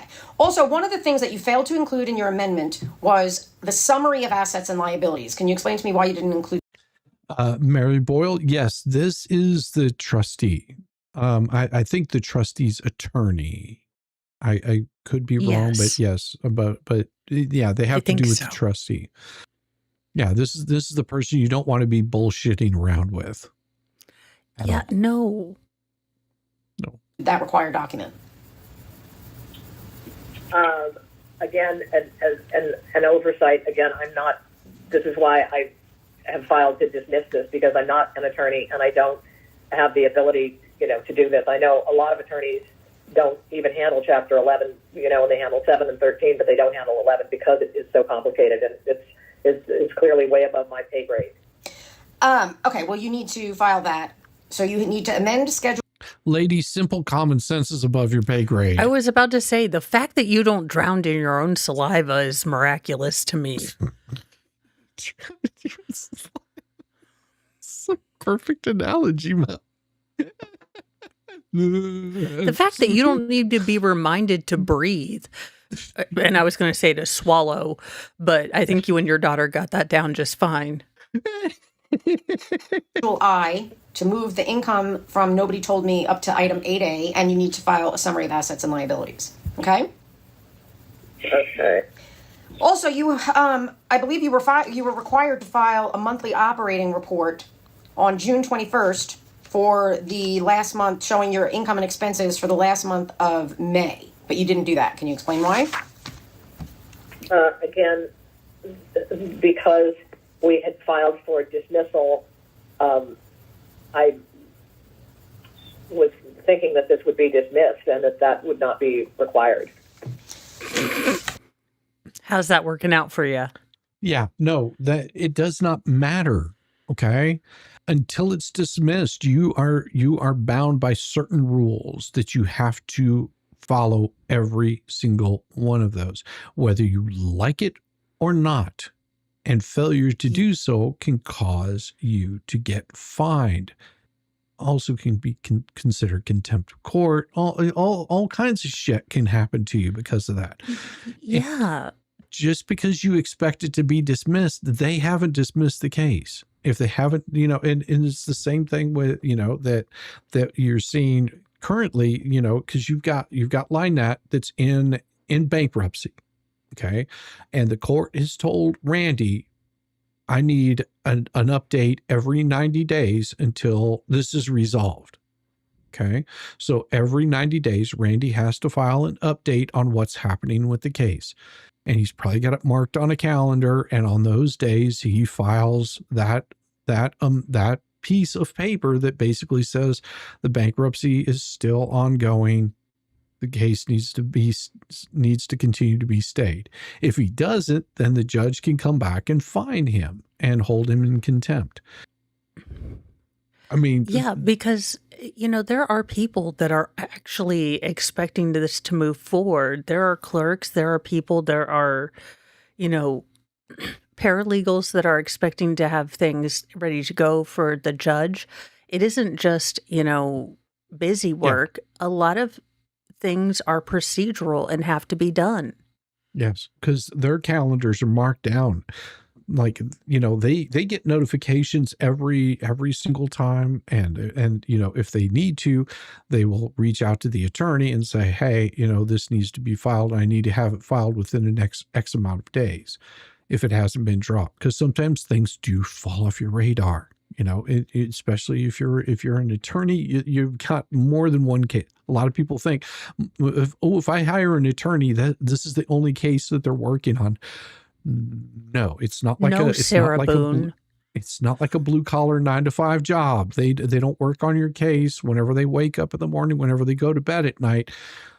Your case sits over there, and then they have timelines that they're trying to fill out on multiple cases because they have to earn an income. It's no different than whenever I was a mechanic. If I was waiting on a part to get in the next day, I don't just pack up my box and go home. That's not what I would have to do. I would find another open bay. There would be times I'd be waiting on an engine. Well, the engine block will be here tomorrow. So I pull that engine out, strip it all down to the bare bones of the part that's going to be replaced. Usually the engine block, it's going to be replaced. It's going to be shipped off. I get that all packed up. And then once that's all packed up, I go find another car to, go do a diagnostic on or whatever it might be. And I work on, I might work on 5 more cars. And then the next morning, whenever I get in, I ask, is the engine here yet? They say, no, we're expecting the delivery at 10 o'clock or whatever time. And I find shit to do until 10 o'clock. And then I go back up there and I'm like, is the engine here? And they're just like, yeah, the engine block's here. We'll bring it down to your bay. What bay you in? They bring me down the engine block. And then I go back to work on that and finish it up. And boom, it goes away. Yeah. It's no different than an attorney works the same way. They have other work that needs to be done because they are not paying attention to your specific case every single moment of the day. No. Oh, King Bob, you have a good one. It's good to see you. You get some rest, brother. You get some rest. What time is it? Oh, it's getting pretty close to the end. Let's see. I think, yeah, it's got another 37 minutes to go. I don't think we're going to get through it today. Do you want to call it a night, Mo, and we'll come back to it later? Dang it. Yeah, we can do that. Yeah, I mean, we could do 37 minutes, but I don't think we would get through 37 minutes. But maybe we will. We'll go an extra 15 and see what happens. Sounds good. Okay. I can do that. Let me ask you, I want to make sure that there aren't other accounts that you previously had that you haven't disclosed. Did you have a Wells Fargo account at some point in the last few years? Yeah, I did. I had a checking account that I think it had like under, I don't know, it was overdrawn last I heard. Well, did you close the account? I believe Wells Fargo closed the account. Okay, and when do you believe they did that? No. Before, around the time of the Best Chapter parts 13 are the filing. end. Okay. I don't have the exact date. But you I never. believe that they were listed. I think they were listed as a creditor that I put them like $218 or something. Okay, well, they might have been listed as a creditor, but you never listed the account as having been closed within 1 year prior to the bankruptcy. Why not? Well, again, because I didn't close it, I believe they did. It doesn't matter. And I don't think It doesn't matter. But I don't know. You were know if they required. did or, Let me just tell you, you were required to disclose. Let's see, I can give you the exact wording. Within 1 year before the bankruptcy, were any financial accounts held in your name or for your benefit closed, sold, moved, or transferred. It doesn't say did you, it say were any accounts closed. And you did not disclose the Wells Fargo account, correct? correct. And that's a false statement because there was an account that was closed in your name. Okay. Is that right? Yes, yeah. Again, I never got any notification that they had closed it or anything like that. But whatever you say. Whatever you say.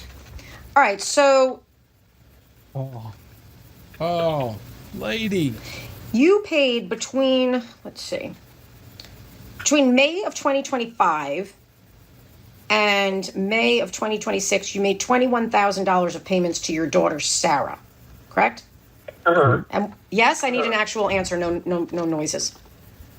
Yes. Okay, so can you tell me what was the purpose of those payments? Stop grinning like a caveman. Those payments were made, they were reimbursements to her. She is a co-signer on our mortgage, and she had advanced her own funds to keep our HELOC, our basic utilities, and our life insurance, and in some cases food costs paid because we were strapped for cash.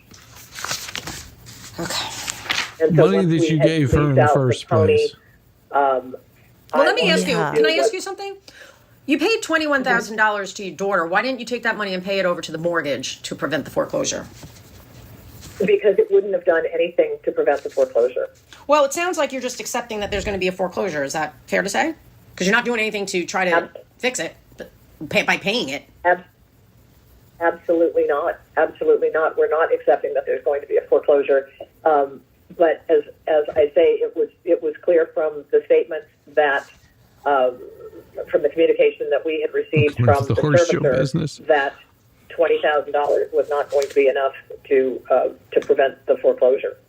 So it wouldn't have done anything. And you keep saying that, but if you add up all these amounts, then maybe it would have done something. I mean, you decided to pay your daughter instead of the mortgage on your home that's now in foreclosure. I mean, that's what you did, right? Yes. No, she was a lifeline. Oh, you're saying and you she didn't was a pay that? co-signer on that, and she had made some HELOC payments, and that was to, help us with the mortgage as well. And she had advanced her own money, and as I say, that she had been. I understand why you did it. I understand what you're saying, but the fact of the matter is, you chose to pay over $20,000 to your daughter instead of paying that money over to the mortgagee on the home. You made that choice, correct? We were in. I'm not asking. I need a yes or no answer. Is that the choice you made? It wasn't a choice that was hoisted upon you by someone else. You chose to pay your daughter instead of the mortgage directly, correct? You made that choice. I'm asking you, did you make that choice? Yes or no? No, it's a yes or no question, Miss Naylor. What did you or did you not make the decision to pay your daughter to reimburse her instead of pay the mortgage on your home?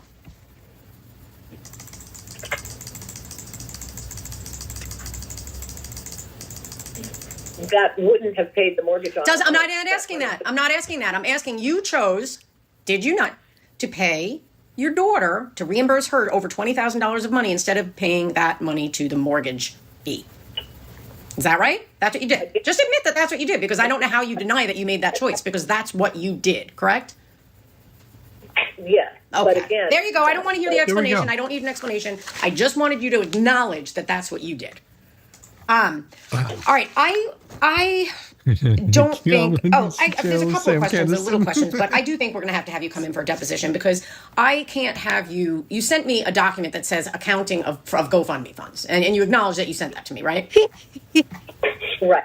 And now you're claiming that you think it was supposed to be an accounting of how all of your money was expended over the 18-month period from January 1st of 2025 through June. That's what you're saying that you intended the accounting to be? My understanding was that the judge had talked about GoFundMe and that you had talked about GoFundMe as well, but you had brought up these other issues, and the judge did not clarify whether she only had wanted the GoFundMe information. So I wanted to be very transparent and to leave no questions unanswered. Okay, but the transparent like a ghost, saying she wanted to ghost you. So that's what I'm getting. No question left unanswered. She hasn't answered a fucking question. They aren't left. They didn't even arrive.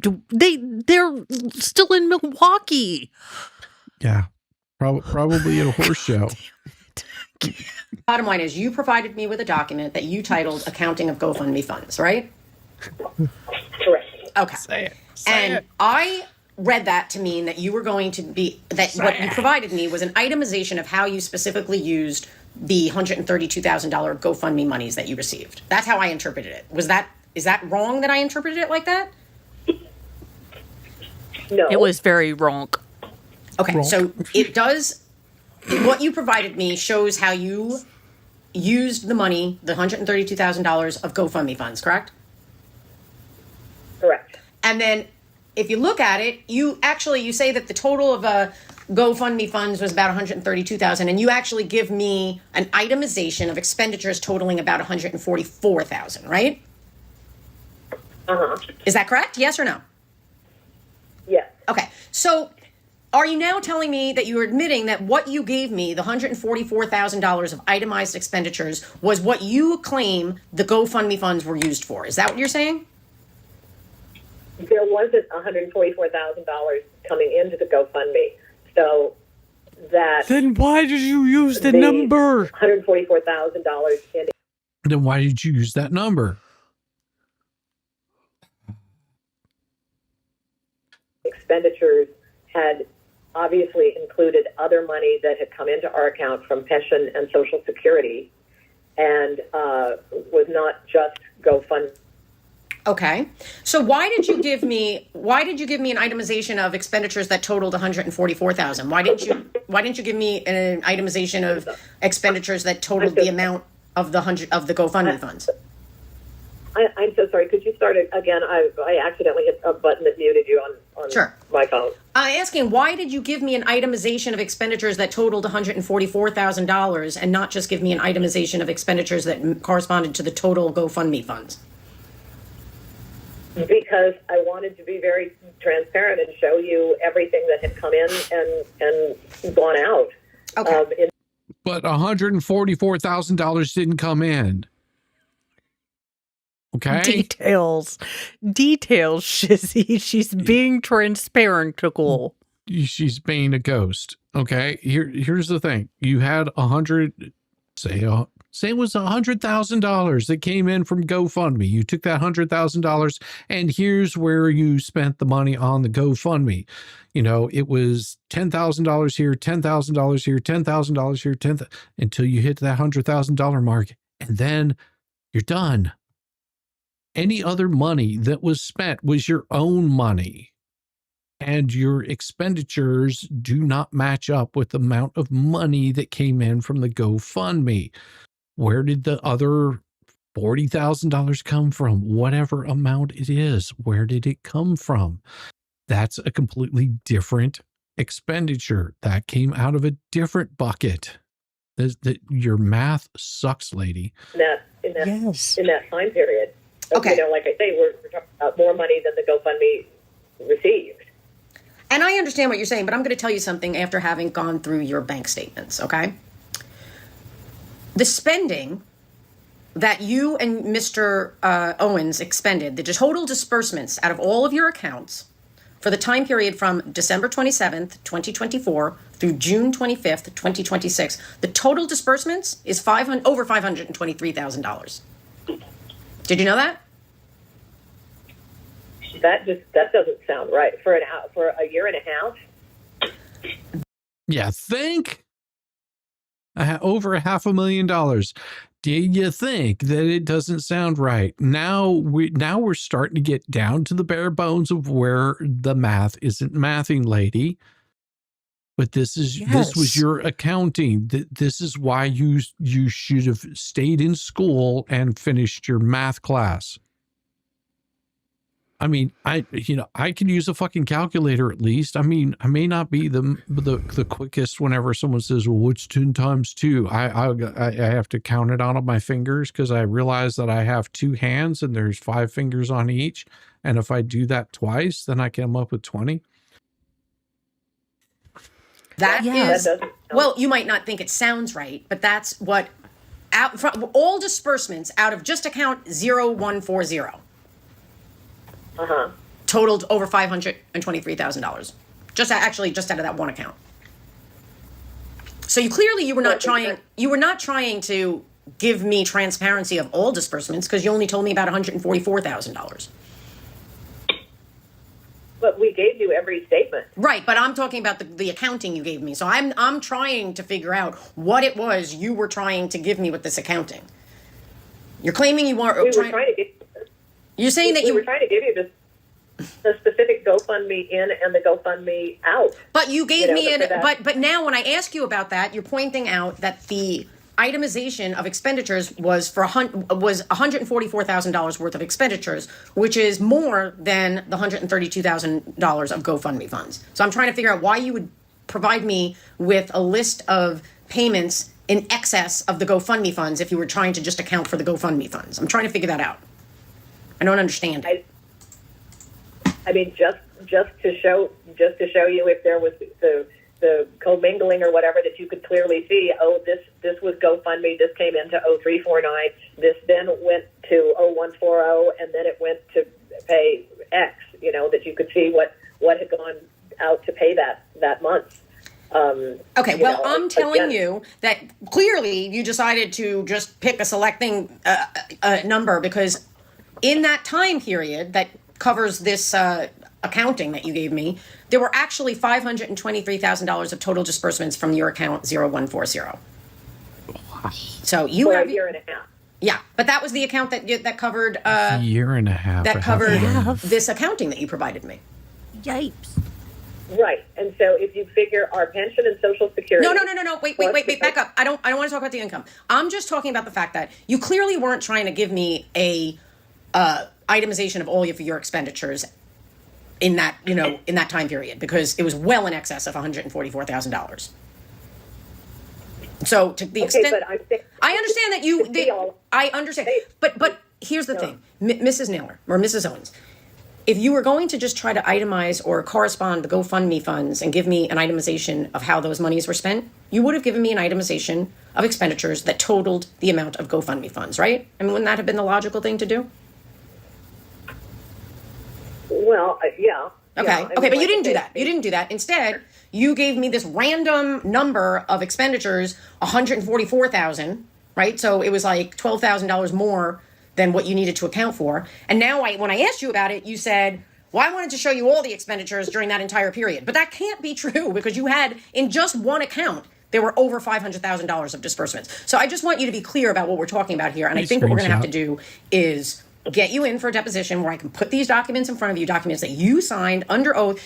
We talked about, there were clear contradictions between what you said under oath in the Chapter 13 and what you filed on May 22nd in this case, and then what you filed yesterday. Clear contradictions where they just don't jive. And I know you're trying to say, well, I didn't understand that, but it was the same exact forms and you have totally different answers.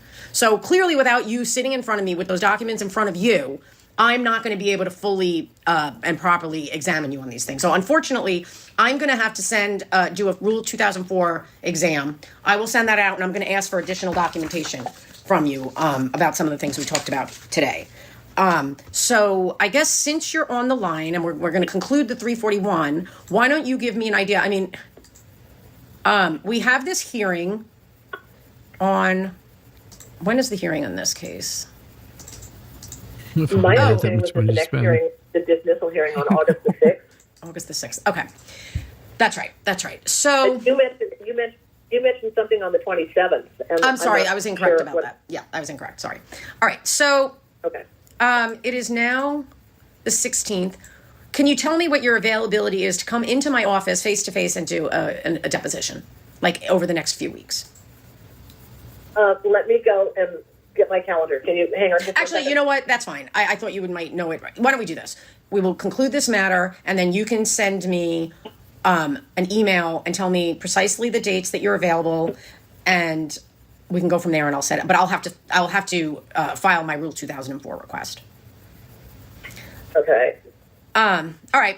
So I think that's it. I mean, there's no creditors on the line, so I am going to conclude this matter, and we will go off the record, and I will wait to hear from you by email about when we can set up your deposition. Okay? Okay. How long do those usually take, and what date would you like to have it done by? I think it would be better to have it before the continued hearing. So if we can do it before August 6th, that would be best. So that's number one. Number two, the length of these often depends upon the cooperation of the witness and the witness being candid and forthright. When witnesses try to be evasive and explain away things without answering straightforward questions, typically they are longer, sort of like this 341 meeting. So I'd like to, have you come in, and then we can just kind of go through the documents. I'll have them right in front of you, and then we can try to get to the bottom of this. And, at some point, Ms. Naylor and Mr. Owens, you're going to have to acknowledge that there were false statements made. I know you want to try to explain away the false statements, but we know by looking at your various pleadings filed under oath, you can't deny that you previously made false statements under oath. I mean, is that fair to say that you have to admit that there were false statements under oath in your prior pleadings? Will you at least admit that? Oh, yes. I mean, as I say, a lot of this was lack of understanding or what was actually being asked and what was necessary to file. Okay. So, but the problem with that explanation is that you had an attorney assisting you in the Chapter 13, so that doesn't really work for the Chapter 13 omissions. It was a very brief. Well. Okay, so we'll just leave it at that, and I'll delve into that further at the deposition. We will conclude this matter and go off the record. Okay, I'm off the record, and thank you very much. And I'll wait to hear from you so that we can schedule your exam. Okay, but just the one thing, I mean, should we plan on like an hour, 2 hours? What? Oh, I would set aside 8 hours because that's what I'm allowed to do. There's still more? 8 hours? Well, that's, like I said, Ms. Naylor, it's all going to be dependent upon how you answer questions, right? If you take up a lot of time, pontificating and going off on tangents, then it's going to be long. If you want it, when I ask you a yes or no question and you answer it sincerely and just answer the questions as I ask them, then it'll go quicker. But I am entitled to examine you for up to 8 hours. Okay. I think my phone may be about to die here. All right. Well, we're off the record and we're concluding this matter. So I'll wait to hear from you for dates that you're available.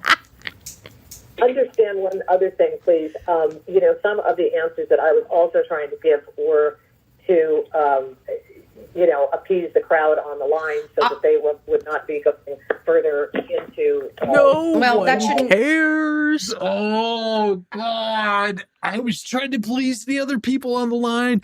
No, lady, that is the wrong fucking answer. You never give a shit about what the fuck somebody is thinking about you online. You are in a deposition. You are not there to please this audience. That's our job. That's our job to please the audience. Wait, let me just bluntly state what happened here. Jan, no problem admitting to just a bit of minor federal perjury. But also, I would like to make it clear for the record that it is not even on right now that I tailored my answers to satisfy. The crowd. Are you yet not entertained? Oh, I'll be listening to the end now. We haven't even got to the end. It gets worse. Color, your testimony should just be truthful and forthright, and you shouldn't be trying to change what you say or how you testify based on how people perceive it. So that's not really a good excuse for some of the evasiveness I saw here today. I think that one thing I do want to point out is that since you still have that GoFundMe up, you have to understand that while you're in this bankruptcy case, all of those funds become part of the bankruptcy estate. So you cannot, you really have to understand that once you filed this bankruptcy petition, you opened up yourself to the entire, mandate of the bankruptcy code and the procedures that you have to follow, right? You can't just file a bankruptcy to stop a foreclosure and then do whatever you want. So you have this GoFundMe. If you have funds coming in, those all need to be set aside, and you shouldn't be paying any creditors. You shouldn't be paying anything that is not a necessary living expense for just you and your husband. Do you understand? Great. Did you hear what I said, ma'am? I did. Okay. So I want you to be mindful, because if the case gets converted to Chapter 7, any funds that came in while this case was in Chapter 11 will have to be turned over to the Chapter 7 trustee. Okay? Because there are no funds. So I can't understand you. You sound like you're in a tunnel. Oh, I'm sorry. Let me see. Are you there? No, I can't really hear you. Nope. I'm sorry. All of the funds were gone a year and a half ago. Well, I'm just And the talking. house- Yeah. I'm talking about the fact that the GoFundMe page is still up, so you still might be getting, and I can see, just anybody in the public can see who's donating and when. So if there's money that still comes in, I don't know if people are still donating. If they are, I'm just telling you that money that's coming in from that source, you need to make sure that every dollar that you have of income into your account needs to be accounted for, because you're in bankruptcy now. I just want you to be aware of that. Okay? Right. So you're saying it might be smart to close the GoFundMe and then not leave it up there? I think that's for you to decide. I can't tell you what to do, but I'm a little confused as to why you still have it up when you said you said that it was to get yourself out of debt so you didn't have to file bankruptcy, but yet you're in bankruptcy anyway. So it seems like it doesn't seem to align with what your stated purpose of the GoFundMe was, but that's for you to decide. Right. Okay, so what, just so that I know when we do the other hearing, what specific areas are you wanting to further explore? Well, clearly we need to sit down with and look at the schedules you filed in the Chapter 13, the schedules you filed originally in this case, and then the schedules that were docketed yesterday. And we need to go through them. We're going to go through them line by line, and you're going to see, I want you to see the stark difference in the testimony under oath, because it's pretty apparent to me that you made false statements under oath.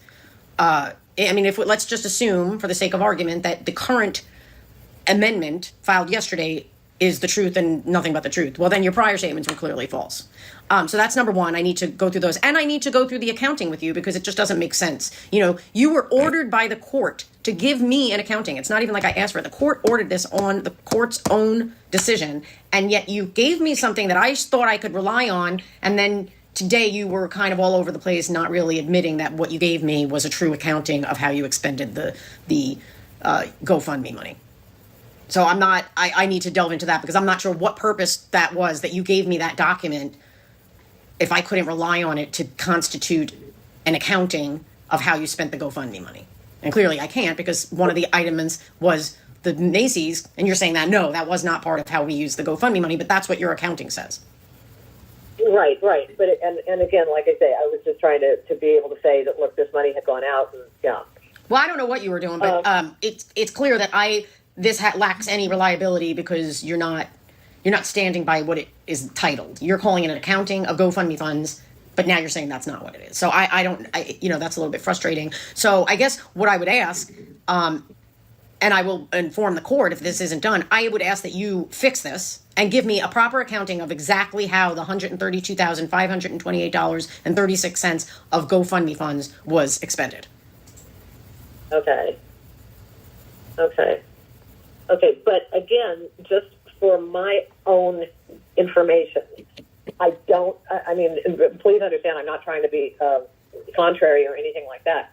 But since this was spent long before we filed the Chapter 13, and long before we filed the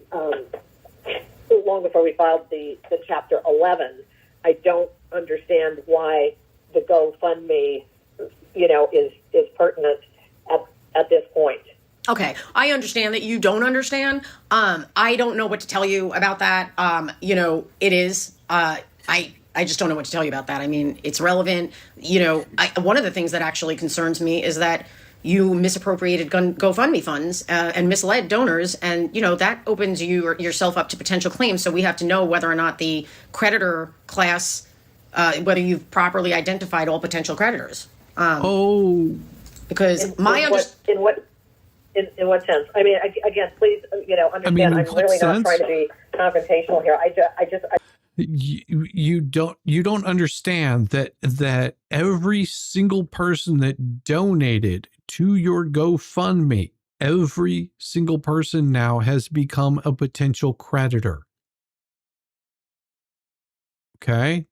Not that they will, but every single person there has become a potential creditor. Are you realizing you're realizing the situation you're in? I don't know. And this is why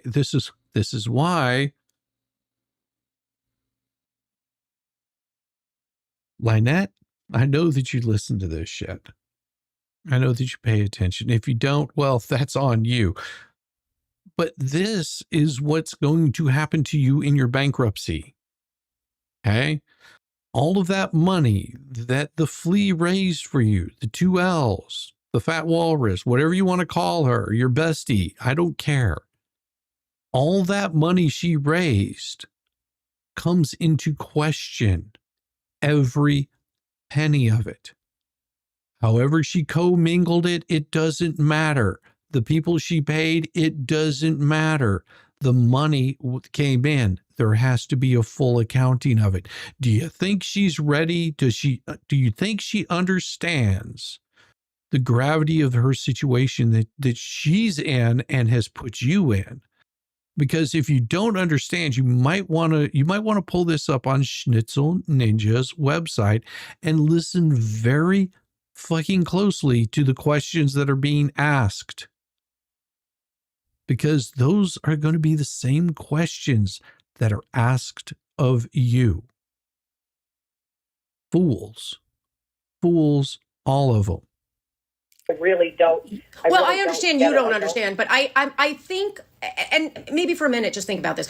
If you look at the posting on the GoFundMe, there's a suggestion that there are funds needed for medical expenses and because you're having financial troubles. And I think that it would be fair to assume, most reasonable people would assume that funds would then be used for paying bills that are necessary for your day-to-day living, paying for food, utilities, phone, groceries, medical things. I don't think it's reasonable to assume that donors would know or expect that GoFundMe money is being used to pay Macy's credit card bills. I don't think so. And I don't think it's reasonable for people who give money through GoFundMe to think that their money is being used to fund life insurance or ADT home security systems. I think that is something I need to explore because, like I said, there's a potential claim out there, and we need to see the extent to which your schedules are accurate in terms of disclosing all potential claimants against you and Mr. Owens. That's just one. But again, with regard to, like I say, the ADT thing, we have had death threats against us. Well, that doesn't sound like that comes from the medical issues. It sounds like that might relate to what you call your smear campaign, and that's fine. You might feel like that's necessary, but my point, Miss Naylor, is that I don't think it's reasonable to put out a call on GoFundMe that talks about your husband's medical ailments and then use that for home security system. That doesn't seem to be the kind of necessity. I mean, you said yourself in the accounting you gave me, you said itemized list of necessities. That's what you... Yeah, they could potentially be refunded because you didn't use it for what it was raised for. And that's what the trustee's job is to do, is to locate any potential creditors. Okay. So, for example, if there is a potential creditor out there, and we could just be using this as an example, say they donated $50,000. One person donated $50,000, a big chunk of fucking cash, and you use that to pay off a Macy's credit card. They become a potential creditor because if they find that Macy's credit card was using expenditures to buy shoes, for example, that were just on her, or her personal shoe stash, that person would have every right to come back and file a claim. That trustee is making sure that any potential creditors are notified of what's going on. No different than if you were buying stocks or whatever through FTX, whenever Sam Bankman-Fried was scamming people out of all that money. All those people that were donating money into that fund all of a sudden got washed away, and Bahamas ended up with money. The United States ended up with very little. All of those people become potential creditors. So whenever they start going through the bankruptcy proceedings, they can reach out to all of these people and notify them that you are a potential creditor. You can get your money back. Okay. So that's what she's trying to locate. And Jan doesn't seem to understand, just because the bankruptcy is dismissed in Chapter 11, it can still be transferred over to a Chapter 7. The court, you basically put it at the will of the court. Just because you say, oh, I would like to have it dismissed. I filed this, but I don't really need to do it anymore, doesn't absolve you from your duties. And that is what you brought the federal government in to do. You screwed yourself. You referred to it as. And I think it's a bit of a stretch to say that Macy's is a necessity, that life insurance is a necessity, that ADT home is a necessity. I mean, that just goes beyond what I think is reasonable. Well, the ADT thing also, with regard to the medical alert, there's a, sweetie, please don't stand up. Huh? Okay, I understand that you're trying to explain it, but it doesn't make sense to me. So, you're not addressing the Macy's or the life insurance. So the bottom line is that the judge wanted you to give me an accounting of the GoFundMe funds. She ordered it. So I feel that based on the court's order for that document, it is my obligation as a trial attorney for the U.S. trustee to fully examine the accounting. And that's what I was trying to do, but I was stopped because I was not able to fully examine it with you, because you're basically denying what it is that you provided to me was an actual itemization of how you used the GoFundMe money. So we're going to have to get to the bottom of that in a setting where I can put in front of you your own documents, and then you could say, well, you're saying that, I don't see it. Well, we won't have that problem if you're in here and I'm putting papers in front of you. So, I mean, that's the best I can offer you in terms of an explanation as to why the GoFundMe is relevant. I mean, clearly the judge thought it was relevant. So if I were you, I would not question it anymore, because the judge thought it was relevant enough to order that you provide me an accounting. Okay? Okay, Ms. Miller? Reality starts to hit. I'm not hearing anything in response. Okay. I'm assuming that you hung up. I think your phone died. Oh, okay. All right. Well, that's it. Then I'm going to hang up. Thank you all for joining us. And that's it, guys. We will see you tomorrow morning. Yes. Bright and early. Bye, guys. Bye. Breaking news or whatever. They're on another one. Gang, gang.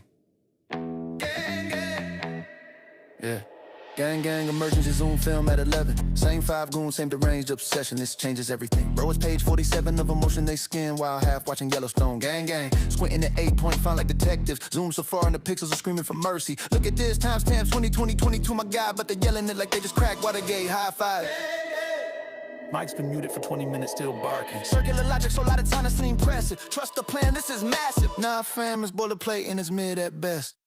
Gang, gang. Self-appointed outrage squad patting each other like they personally ended corruption. Gang. Dropping bombshell tea that's been sitting in pieces since breakfast. Gang, gang. Moral high ground speed run, they'll flip the script the second it's convenient. Gang. Same PowerPoint presentation, new day, same brain dead narration. Gang, gang. We're not obsessed, we're just passionate. 3-hour living yesterday's hoodie, passion in my ass. Why is he even breathing right now? Says the guy refreshing notifications every 14 seconds. Gang, gang. Playing lawyer on God mode, reading comprehension. Stuck in elementary, confidence in the stratosphere, case dismissed. They're screaming to the void, motion still pending but go off I guess. Disagree? Obviously a paid shill. Actually read the file in deep state plan. Laugh at them, you're clearly compromised too. Exist in the same zip code, suspicious behavior, notify the group chat. Gang, gang, gang, gang. Tighter circle, smaller brain. Gang, gang. Echo chamber finally running out of oxygen.